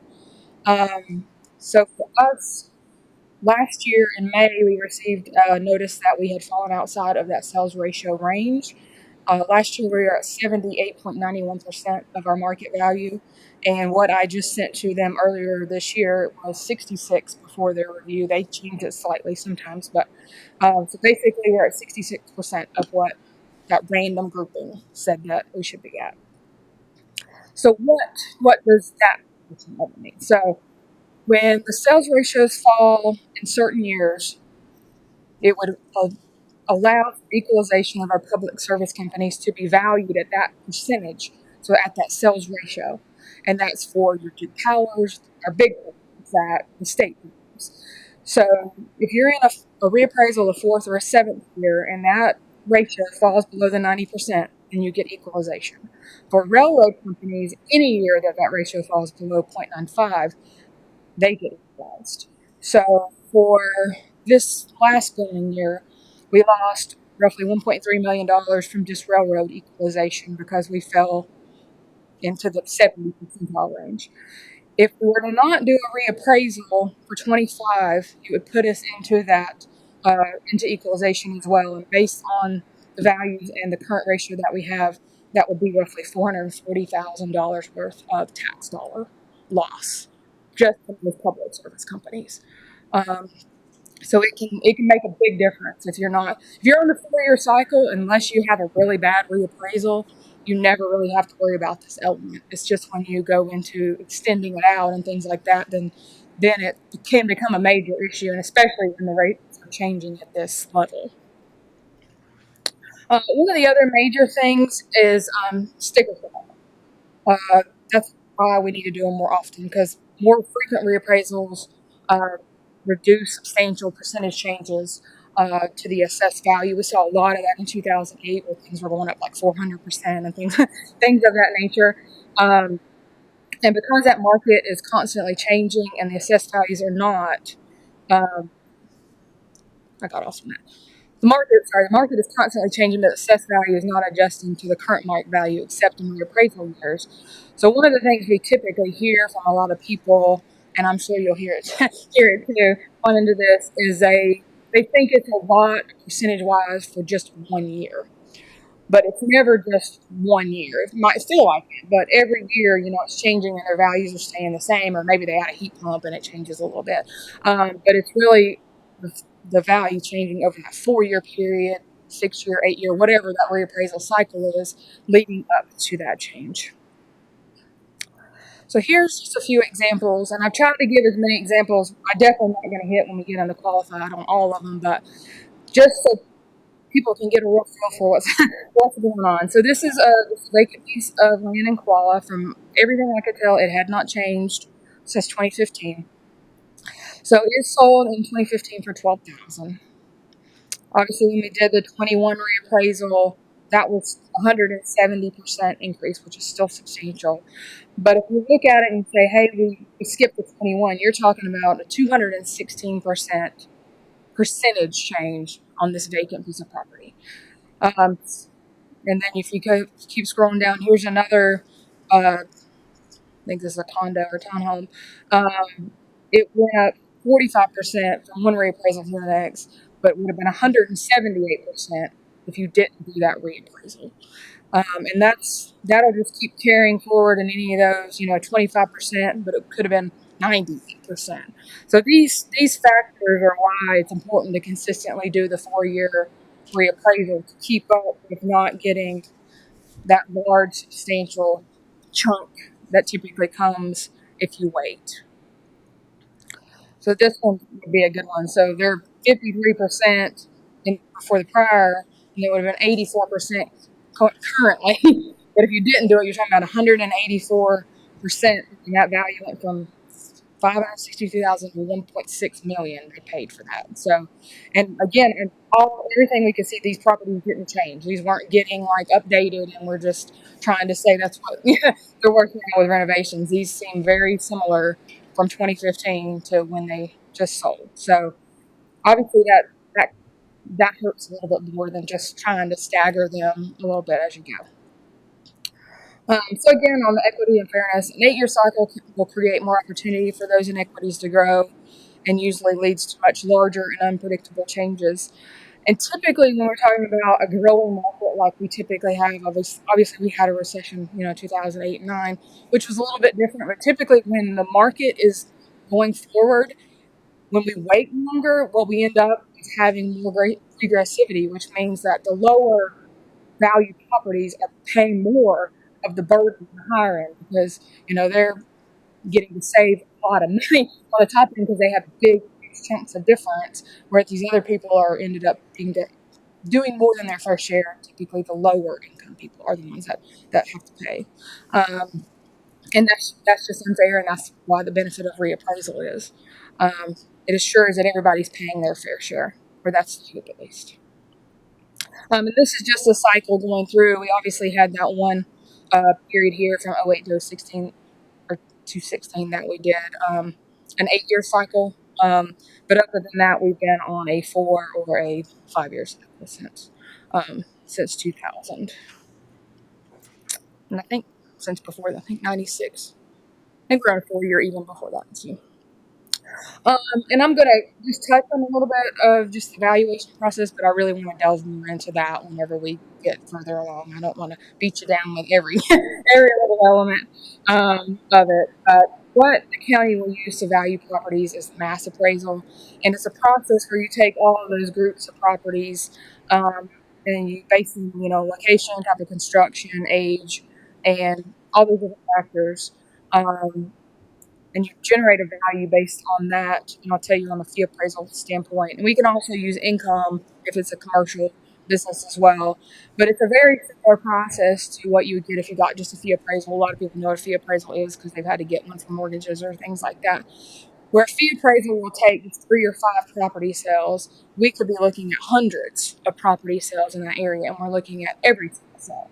We're not trying to just pick out the ones that we think best fit the narrative. We're trying to figure out what that entire area shows as far as growth, trending, and what the land value is versus the building value. And it's a similar process, but ours is much more lengthy and time consuming. And we try to look at every single possible sale to make sure that we feel like that is showing what that market tends to be valued at, not just picking just a few to say we think that meets, unless that's all we have, but that's not the goal.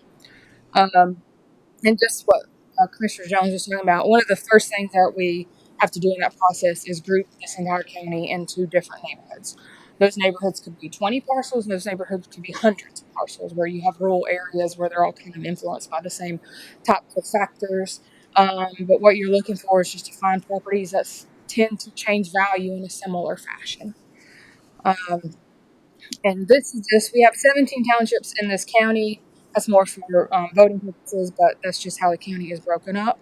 In that 17, we have 396 neighborhoods. So we have an exorbitant amount more neighborhoods than we do townships, and that's just to try to capture all of those changes, because you don't want to be valuing somebody, in a mountaintop and they're not in mountaintop, those sorts of factors. So, May I stop you a minute? Just yeah. Something's been in the back of my mind is Ms. Van Leer's presentation of those 2,300 homes that are sitting there off the market vacant. During this process, is there any way your team or that the company that we partner with out of Macon County, I think is who we still utilize, any way they could capture the addresses of some of these vacant homes as they do their appraisals? Are we sure those aren't just seasonal, like individuals just come up? We talk to people all the time. They're like, "Oh, I hadn't been up here in 2 years." I don't know. Yeah, I mean, I was thinking, yeah, we have an opportunity. I don't know if this particular appraisal is going to be property to property, as sometimes they are, or are they done kind of? I think you just may have answered it, like a mass in a select number of properties in a neighborhood. Which one are we going? Are we planning? Yeah, we don't have the staffing to visit every property in the county. I've got some of the areas that we visited here and later. What we review is we definitely visit everything with a building permit, and we visit everything that sells.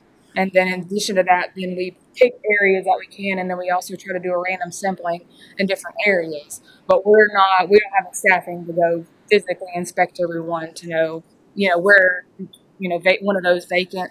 I mean, we've seen plenty of ones that look vacant, but I don't think that most would would be willing to spend the money to fix them.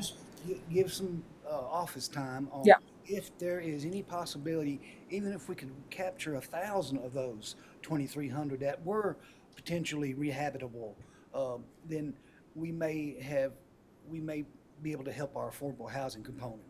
And there's tax credits. I even know that Council on Aging, there's certain block grants that you can go into low-income homes and remodel them, get them up to certain standards. So there could be opportunities there but we don't have any of the addresses of these homes. But if you just give that some thought and come up, be creative and with some possibility, I'd appreciate it.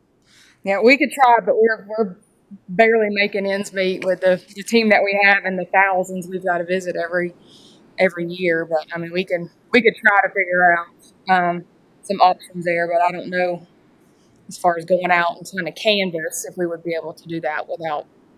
We definitely could if we were doing a full blown physical inspection of all properties. We could definitely identify those. But so you visit different properties, and then you'll take those what they're worth, and you'll use those numbers to reappraise everybody's properties. Is that what? What the main thing you're going to do is you're going to look through all of the sales. You're going to come up with a base rate for each one of those property types. So you're looking at vacant land. What I'm thinking about is if you've got two addresses side by side, same amount of space. One's got a mountain view, one's got it's in the holler. Mm-hmm. So, I mean, seems like the mountain view would be would appraise for more. Correct, it would. I mean, I don't know how. Yeah, we have factors for where we can add for view, for creek front, for, yeah, we have a basis for all of those sorts of things. Complicated. It's a very complicated process, and we could talk for days and days and days about it. Most people don't want to hear me talking days and days and days about it.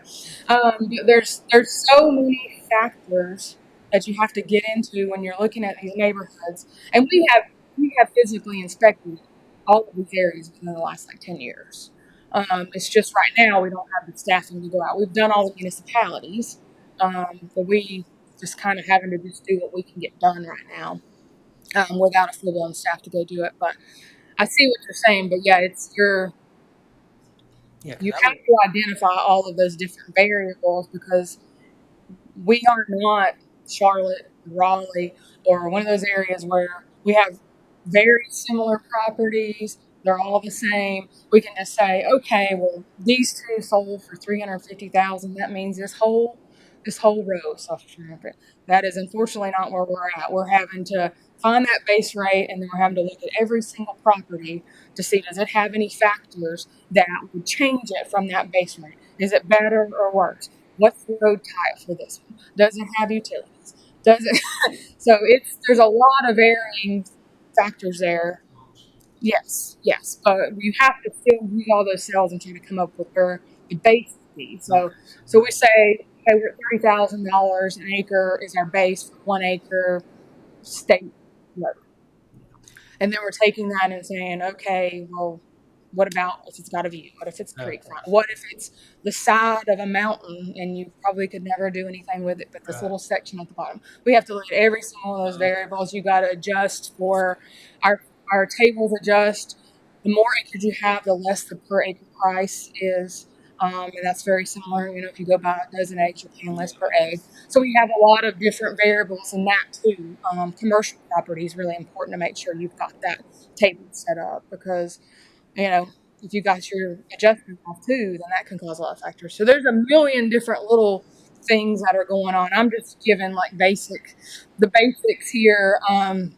But in a nutshell, you're right. You do take the sales and then you go in and you come up with an assessment. But because not all property is the same, then you're saying, okay, well, this one sold, it's nicer. And this one, this one's not been renovated in 40 years, and this one has. And you're having all these different little factors that you have to be privy to know. Yeah. The only reason I say something is because I know many people that has 2 or 3 acres on the side of a mountain, and they're getting taxed big time for a piece of property that they can't even use. So, I mean, if 2 acres with a clear view is flat, I mean, that shouldn't be the same tax value as the property on the side of a mountain is what I'm getting at. And there is an appeal process. Yeah.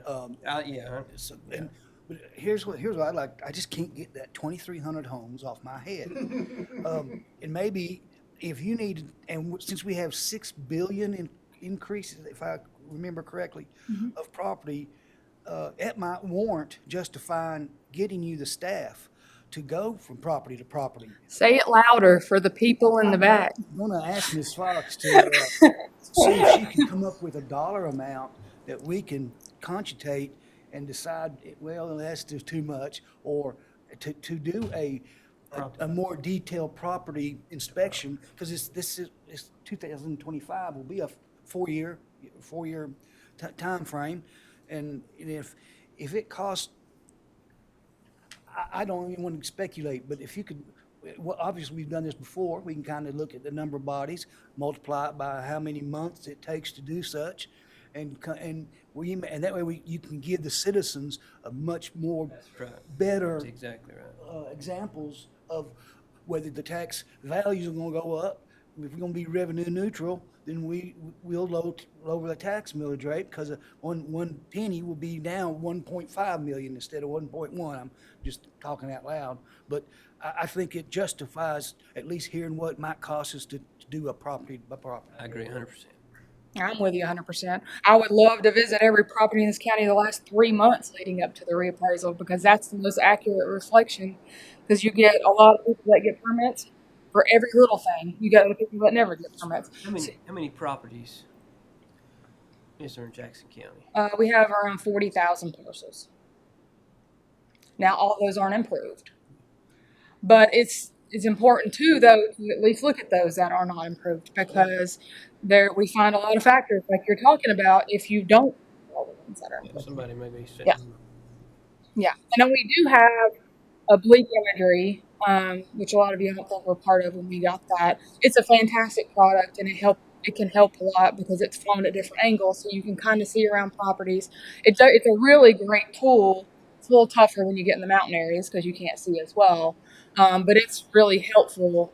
But there's no substitute for physically inspecting property. So this 2025 reappraisal, is this a start date for the? Or is No, it that's when it's supposed to be effective. effective? Yes. Okay. You can read it. We are starting the day. Or actually, we really never stopped. Well, Because yeah. we contract every year with that company. I forget their name. It's just one individual. Okay, fine. And he just does mainly our schedule and reviews all of the sales and stuff and looks at all the base rates. And he's only, no, he wouldn't have enough time to visit all the properties. And we usually contract with him 2 years and he contracts with Macon the other 2 years. So you kind of get him a year and a half leading up and then 6 months after to help do any appeals or anything like that. But yeah, he definitely doesn't have the time. And we're not getting a whole operation to come in and do a physical inspection. But I wouldn't want that, and most of the citizens I don't think would have a group come in that isn't really privy to this county and what drives the market, because you're talking about getting people from Tennessee or wherever they come from. They don't really understand our values, and when you start going from, we won't even look at Cashers and Hamburg until we've got all of the rest of the county reviewed. Because if you start looking at that and you see people paying $8 million for homes, it skews what you think something down here could sell for. Very quickly, because you're like, well, that could easily sell for $200,000 if that was for $8 million, and it'll really throw off. And so if you have somebody come in that doesn't understand that, then they're liable to really blow this county out of the water. So you really, if you want to bring in staff, we need to probably get people from the community that we can train. Would be my only suggestion on that. If you want to talk about bringing in people, Ballpark, how many staff would you need to do this I'd properly? have to do the staff adjustments and figure out when are you hoping to get that done by the next reappraisal, or because this reappraisal you're talking about, we got 7 months, 8 months at the most to get it done. 40,000 parcels. 3 years for this 2025 day. Yeah, I mean we're starting as soon as we get the appeals wrapped up. We go ahead and start. We're in the next reappraisal cycle. So, and we do the best we can. We just don't have the staff to dedicate to doing all the new construction and everything else because we have to keep up with that as well. Yeah. Do you rely on like building permitting? Yes. Come back and say, okay, well, it's got whatever. No, we go look at anything with a building permit, regardless of what building inspection says. A ton of people do their own work without a building, Yes. legal or not. And we see that probably 40% of the sales that we see, people have made changes without. So if someone appeals, do you go out and look at that property, or do you just look closer at? It would depend. I mean, if we had been there recently, probably not. But if not, then yeah, we would want to go out and physically inspect it and look at it. Yes. Just want the public to know that. Oh yeah, absolutely. A lot of people in counties are scared to death of appeals. I welcome appeals because then we can actually get a feel. Every year I get appeals and I'm like, where have you been for 10 years? You should have been complaining about this a long time ago. Because, there's just always elements. Everybody knows their property more than we ever will. So I welcome appeals. I have no issue with appeals. As long as I can get a gauge for what they're trying to say, and we can take a look at it and see, what's going on. So, yeah, I definitely welcome appeals. And I wasn't going to hit on appeals in this one, but we can. But I'm definitely all for trying to get boots on the ground. Now, we do have not a large percentage of people, but we do have a lot of people that do not want us out there, point blank period. So that's an element too. So some of those people we can't will not let us get on the property to look at it. So maybe it's better, maybe it's worse. It's hard to know. We can use the obliques in that scenario, but and a lot of times they're kind of shortchanging themselves because if they were to let us go out there, it might be that we've got them overvalued, but we can't see what it looks like. So most think that we're there to increase their value, and that's really not the case. When we looked at a lot of this stuff down here, the municipalities for Town of Silva, there was a lot of changes that we made, and they were not for the better, per se. So it just depends. So anyway, we got. I like the discussion. Feel free to jump in anytime. So let's see. So again, so the sales for homes and land are both going to be analyzed to generate, the land values, the building grades, their influences, and then everything will be valued at a different percentage and change. So let's just look at another scenario. So the median ratio from the 23 improved sales, just so we get a feel, because a lot of people think, okay, well, the average for my township was 20%. That's what mine changed at, and that is not the case. That's just an average or a median. So here's a scenario of that. So these are the ratios for the county and 3 townships using our 23 improved sales. So you can see we're at the county, and then we have River, who is slightly different from that, and some of the other ones that are less or close to that. When you pull that down and you take just some neighborhoods and Cashers, you see that although Cashers Township's at 57%, we have Silver Run that's at 82%. So it's a lot closer. So they're not going to see those drastic changes for the most part. We have Sapphire Valley that's 49%. So they're going to see a lot. But so just because a township we tell you is an average or a median change does not mean that each individual neighborhood, or even if I took it even more granular than that, and we compared the land versus the buildings in these neighborhoods, that could be drastically different as well too. You might see a 5% increase in the land, but you see a 50% increase in the improvement value. So it really varies drastically. And I know up in the first example, I had put a negative adjustment, and I was going to say this and I just thought of it. Every reappraisal cycle, there's either a neighborhood, a property type, or something that does go down. A lot of people think it doesn't, but there's usually always at least some area or some property type that does reduce in value each reappraisal cycle as well. So that's important to give out. It's not always going in the positives. So this is all of the sales that we've had in the county since 2021. So we've had a lot of them. The green there is Forest Service property, so it will probably never sell. So we have definitely had a lot of sales that come through this county since 2021. And this is just when you look at the sales by township, where you see the drastic change, where we have 2,200 of the sales are coming from 2 different townships, whereas some of the others just have. Those Pearl Cities only got 36 up to 268 in Scotts Creek. So there's a drastic difference in where those property sales are occurring from.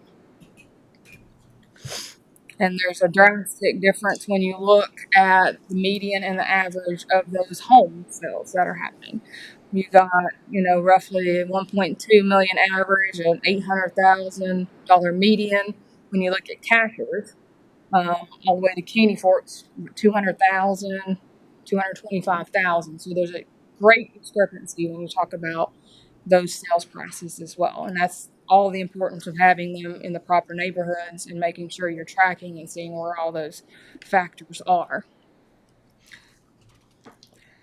And here's where I got a ton of these, and we're not going to necessarily hit on all these, but I just wanted to make sure that people got a good feel for that. I'm not just hand picking a few and saying, look, we're 50% under assessed. I've got multiple examples from every single township in here in the entire county, vacant, improved, some commercial, just showing, what they sold for in 21 and 23. So this piece of vacant land has went up 40% from the 21 to the 23 sale. This home in Barker's Creek went up 48% from the 21 to the 23 sale. Vacant piece of property in Canada, 82%. Home in Canada, that was just went up 23%. But you see just how quickly, which this one is Balsam or Bear Lake Reserve, I believe, but the land by itself, 82%, but we've got this home, 23%. So those are drastically different numbers from the same township for two different property types.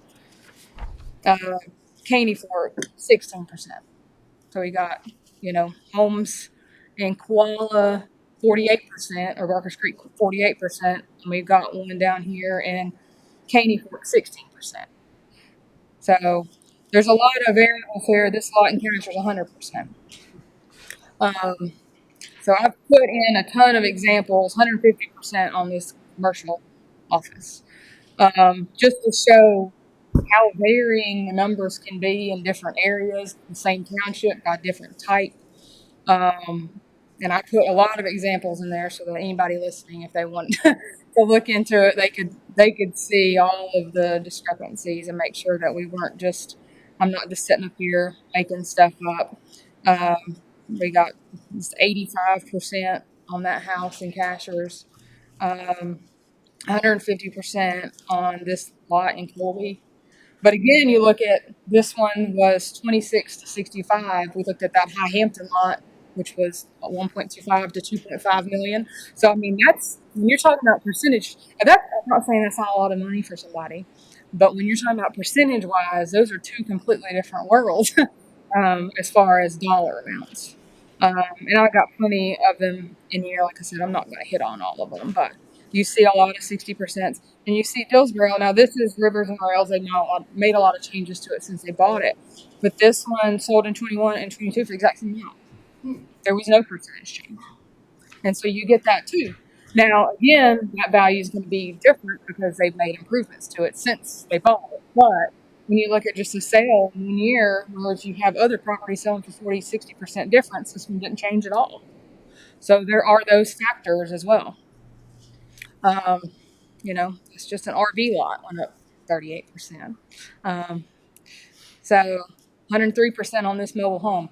Mobile homes are some of the most difficult ones that we have to deal with because, individuals will say, obviously they depreciate, and they do depreciate more rapidly than single family dwellings. But when you're seeing 103% increase on the change, let's say they went down 15% depreciation, you're never going to recoup that difference there. So it's all about the factor. So really depreciation have to be consistent with the value change to kind of show that those are consistently depreciating. But we see them all the time, mobile homes for $250,000 plus, and that's just where we are in the sales. And that's because there's no homes that they can buy. That's what people can afford. And so it just keeps driving up. But again, I'm not going to hit on all these, but you can see I got plenty of examples of 40, 50, 60, 23. And these are all just within 2020 or 2021 to today, 2023.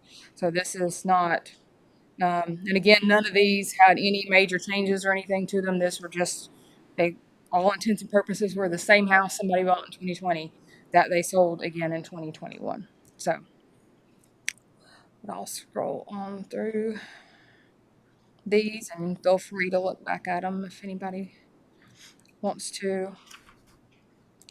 But here is one like Silva. These are both in Silva Rural. This one went up 56%, and this one went up 83%, both in Silva Rural. So, mobile home, that mobile home there sold for $86,000. So, so yeah. But then this one, this house in Silva City, just 15%. So, I mean, they're just all over the board as far as percentage wise. And then this one in Silva City, 96%. Yeah, Yeah, yeah, we do that a lot. Yeah, yeah, it's been interesting for sure. So, and here's where we kind of are getting into on the reviews. So we review either in office or in the field, all of those proposed rates and try to determine what factors, if any, we need to adjust those neighborhoods by. And then we will take all of those rates and values and compile it into a schedule of values.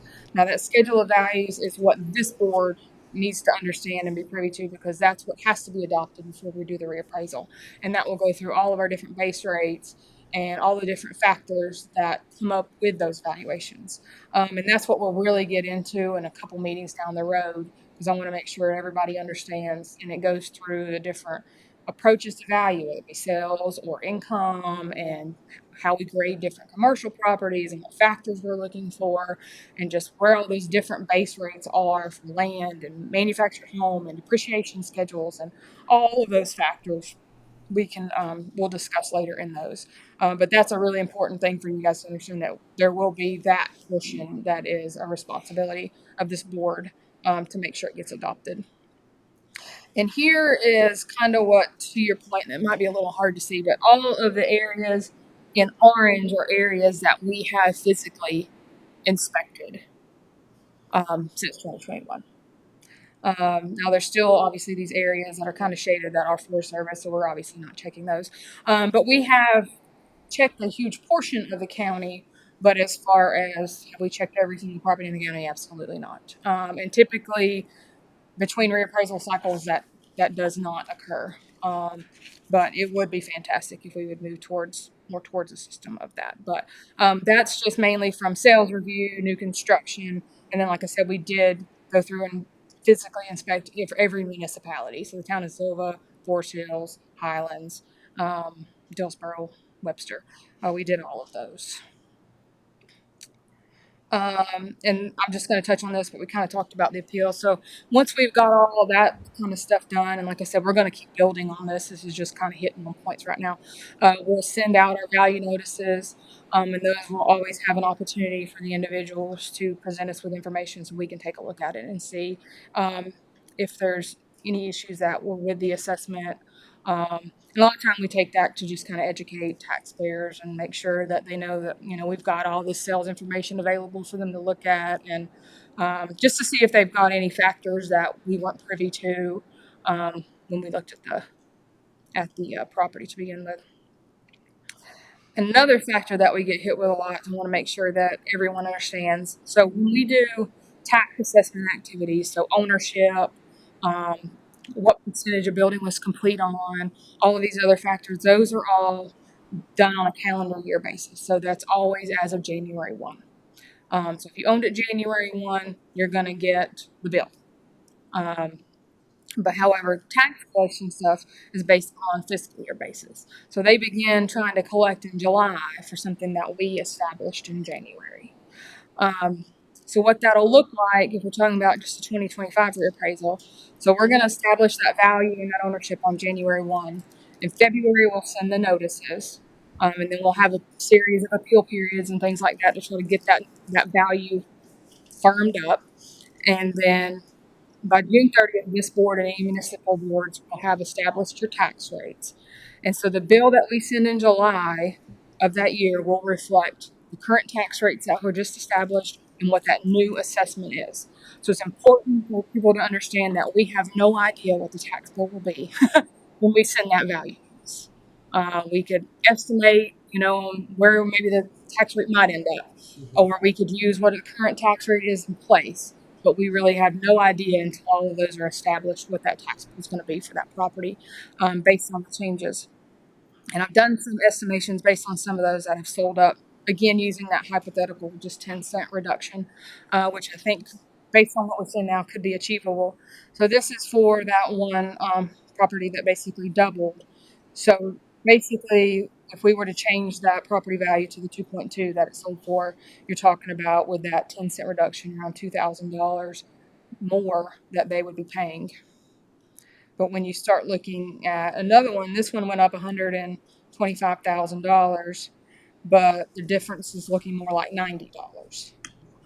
You keep going in, you see this one, which changed quite a bit in value, but has the potential to go down in what they could be paying.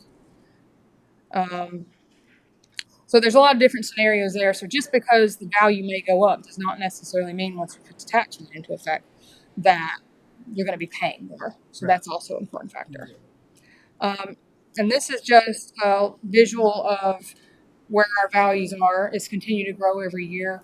But you can see from the 2020 to the 2021, that's what I was saying, we gained about 1.5 billion. And right now we're looking to maybe at least 5, 6, maybe plus billion on top of that 11 billion. Now the market is subject to change. Market is out of our control, so it could start tanking towards the end of this year, and we have to, back up and punt. But as of what we're seeing right now, it continues to increase, year over year, and that's what we're using. And then back onto the schedule of values, standards, and rules, as I was talking about. This is a requirement of general statute. There'll be 2 separate schedules that will have to be adopted. One is just for general real property, and then the other is for present use value property, and that's just our farming deferment program that is offered by the state that we have, and that just establishes what the base rates for those types of, farming properties will be as well, and that's a separate schedule. Are seniors kind of protected from this increase or decrease? I mean, is there a... Unfortunately not. No, and I'm going to hit on... I am going to hit on property tax relief. I try every opportunity I get a chance. I plug for property tax relief programs for anybody that apply, but there's nothing that says that we can't just not increase their percentage by a certain amount, but we do. If they were getting the program or qualified and got it, then it would be based on that new assessment. So it would increase 50% of whatever their change was. So it would move with it. It's not like set at a certain amount unless it's disabled veteran, and that's a flat rate. I know several property owners that are right on, like High Hampton, like the 150%. Yeah. Just the tax value. I mean, nothing's changed to their homes. Yeah. But they've been, they're on fixed incomes and right on that cusp of just crying when they get their tax bill. And that's really a major issue that we're having, and that's why they bring up property tax relief programs every single year. It doesn't seem like they ever get one they can all agree on, but that's really what's happening is all these people are coming in and paying all this much, and they're almost forcing some of these people out, but they don't have anywhere to go. So their value continues to go up because really, whether their home is that nice, their land is now valuable. So we see people come in and pay millions of dollars for homes and then tear it down.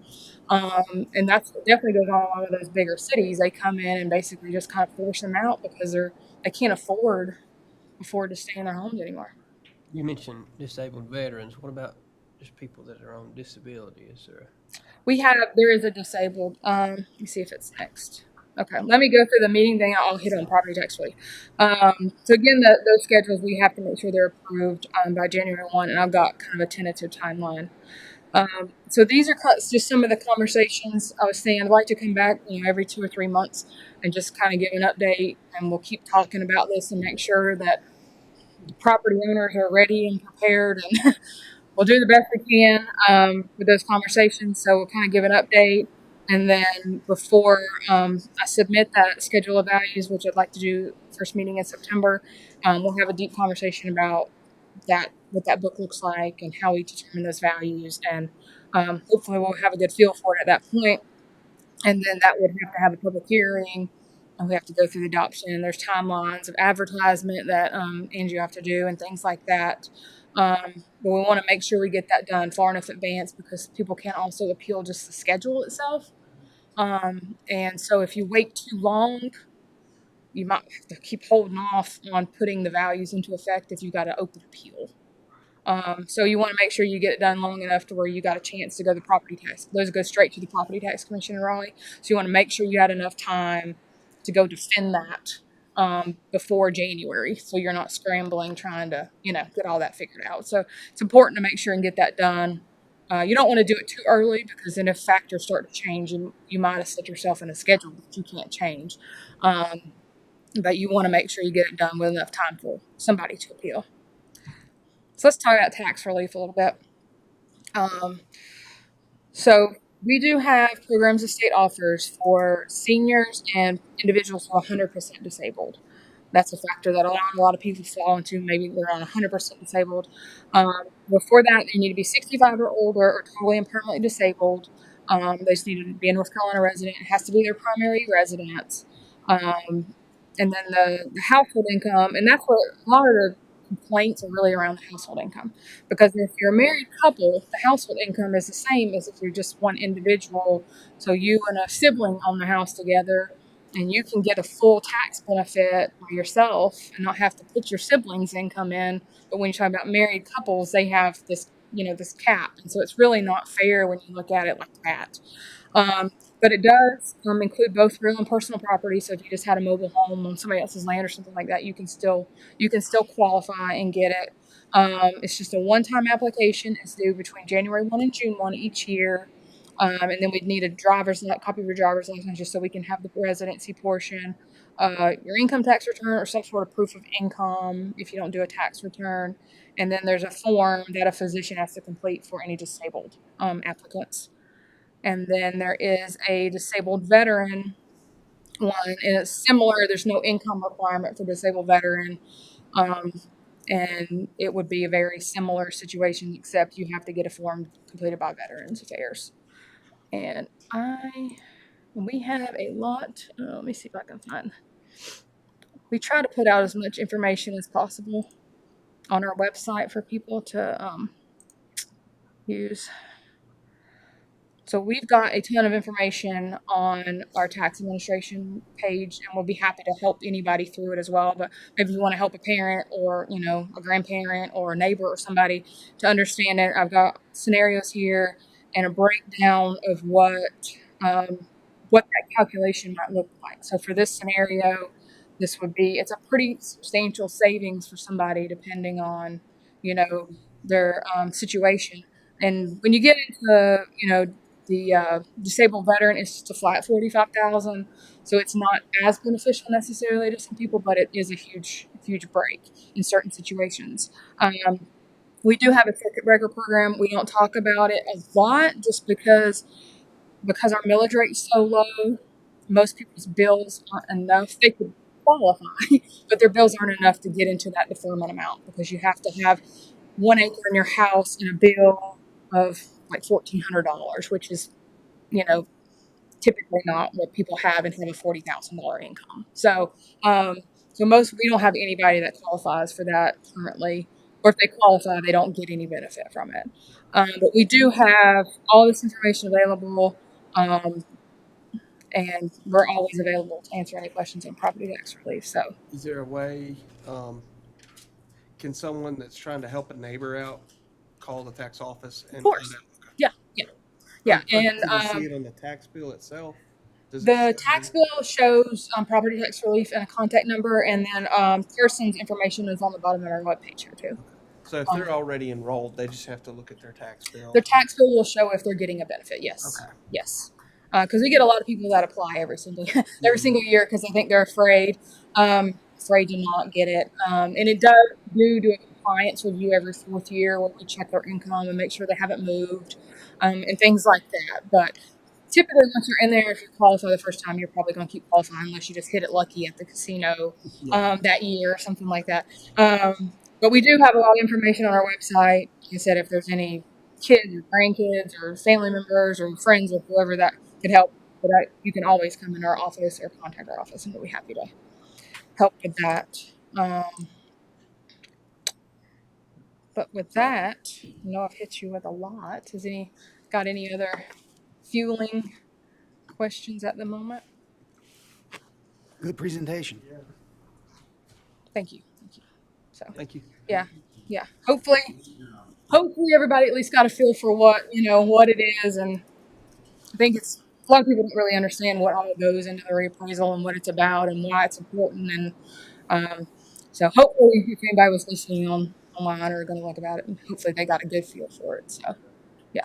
So, and we'll look into that. I'm gonna look into that staffing. Darlene's not happy about it, but I'm gonna look into it. All right.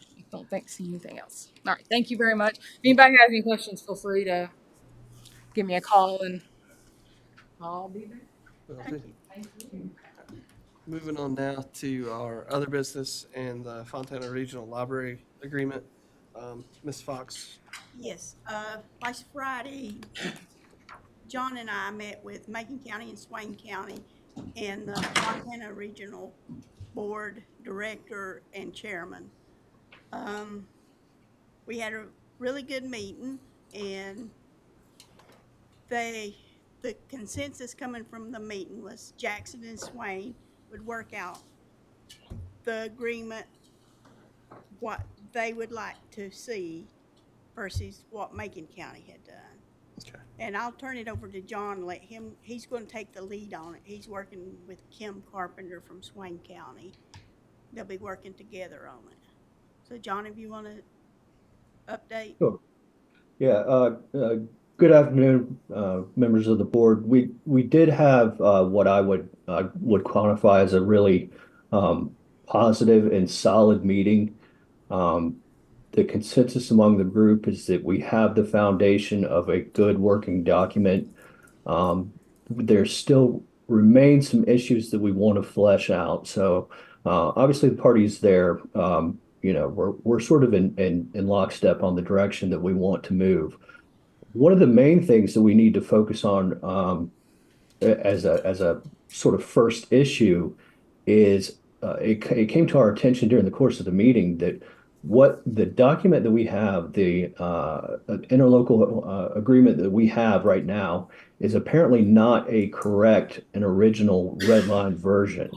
So step one in this process is going to be going back from the original document, and Fontana Regional Library is going to take the lead on this portion of it, is finding out exactly what the new language that has been added is, because again, apparently the red line version that we have does not include some other changes that were made but may have been missed. And we don't think that it's a significant portion or is going to substantially alter the agreement. But just as a matter of course, I think we have to begin in the starting place of knowing what is being proposed as amended language before we can go forward with that. So once we get that part done, again, we intend to collaborate with Swain and sort of define these key areas that we think are probably going to have the most impact. And again, specifically, it's dealing with sort of what the purpose of the document is and how that is going to change sort of the level of oversight that you as a board are going to be having when situations arise for noncompliance with the agreement. And one of the things we're concerned about is it going to create a burden for the participating members of the Board of Commissioners to the agreement. So, that's something that we're going to be looking into. We hope that this is going to be a process that will not drag on. Our intent is certainly to try to get this cleaned up and agreed upon by everybody as quickly as we can. And hopefully we'll have a final document in the near future. Okay. Do you have a potential timeline for that? Not as of yet. So again, the first stage in the process is to find out, what's been changed, so we can start working from there. I don't anticipate that it's going to be, again, a prolonged process, but it depends on how quickly Swain and Jackson can get together. I'm going to propose language to them, see what they think about it, and we'll just sort of be working from there. Okay. Any other questions? No, I would just like to see it sooner rather than later. The longer it sits out there in festers, the harder it's going to be to do anything with it. I think that is very much the consensus of the folks who were in the room Friday. You know, we recognize the impact that it is, it's having on sort of the time, the lengths of our meetings. And, you know, and I think everybody is unified in wanting resolution on this.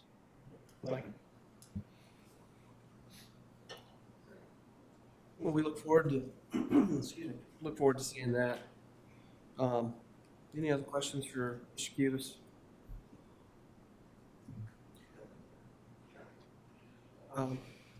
If there's no further business, I propose a motion to adjourn. Second. All in favor? Aye. No opposed.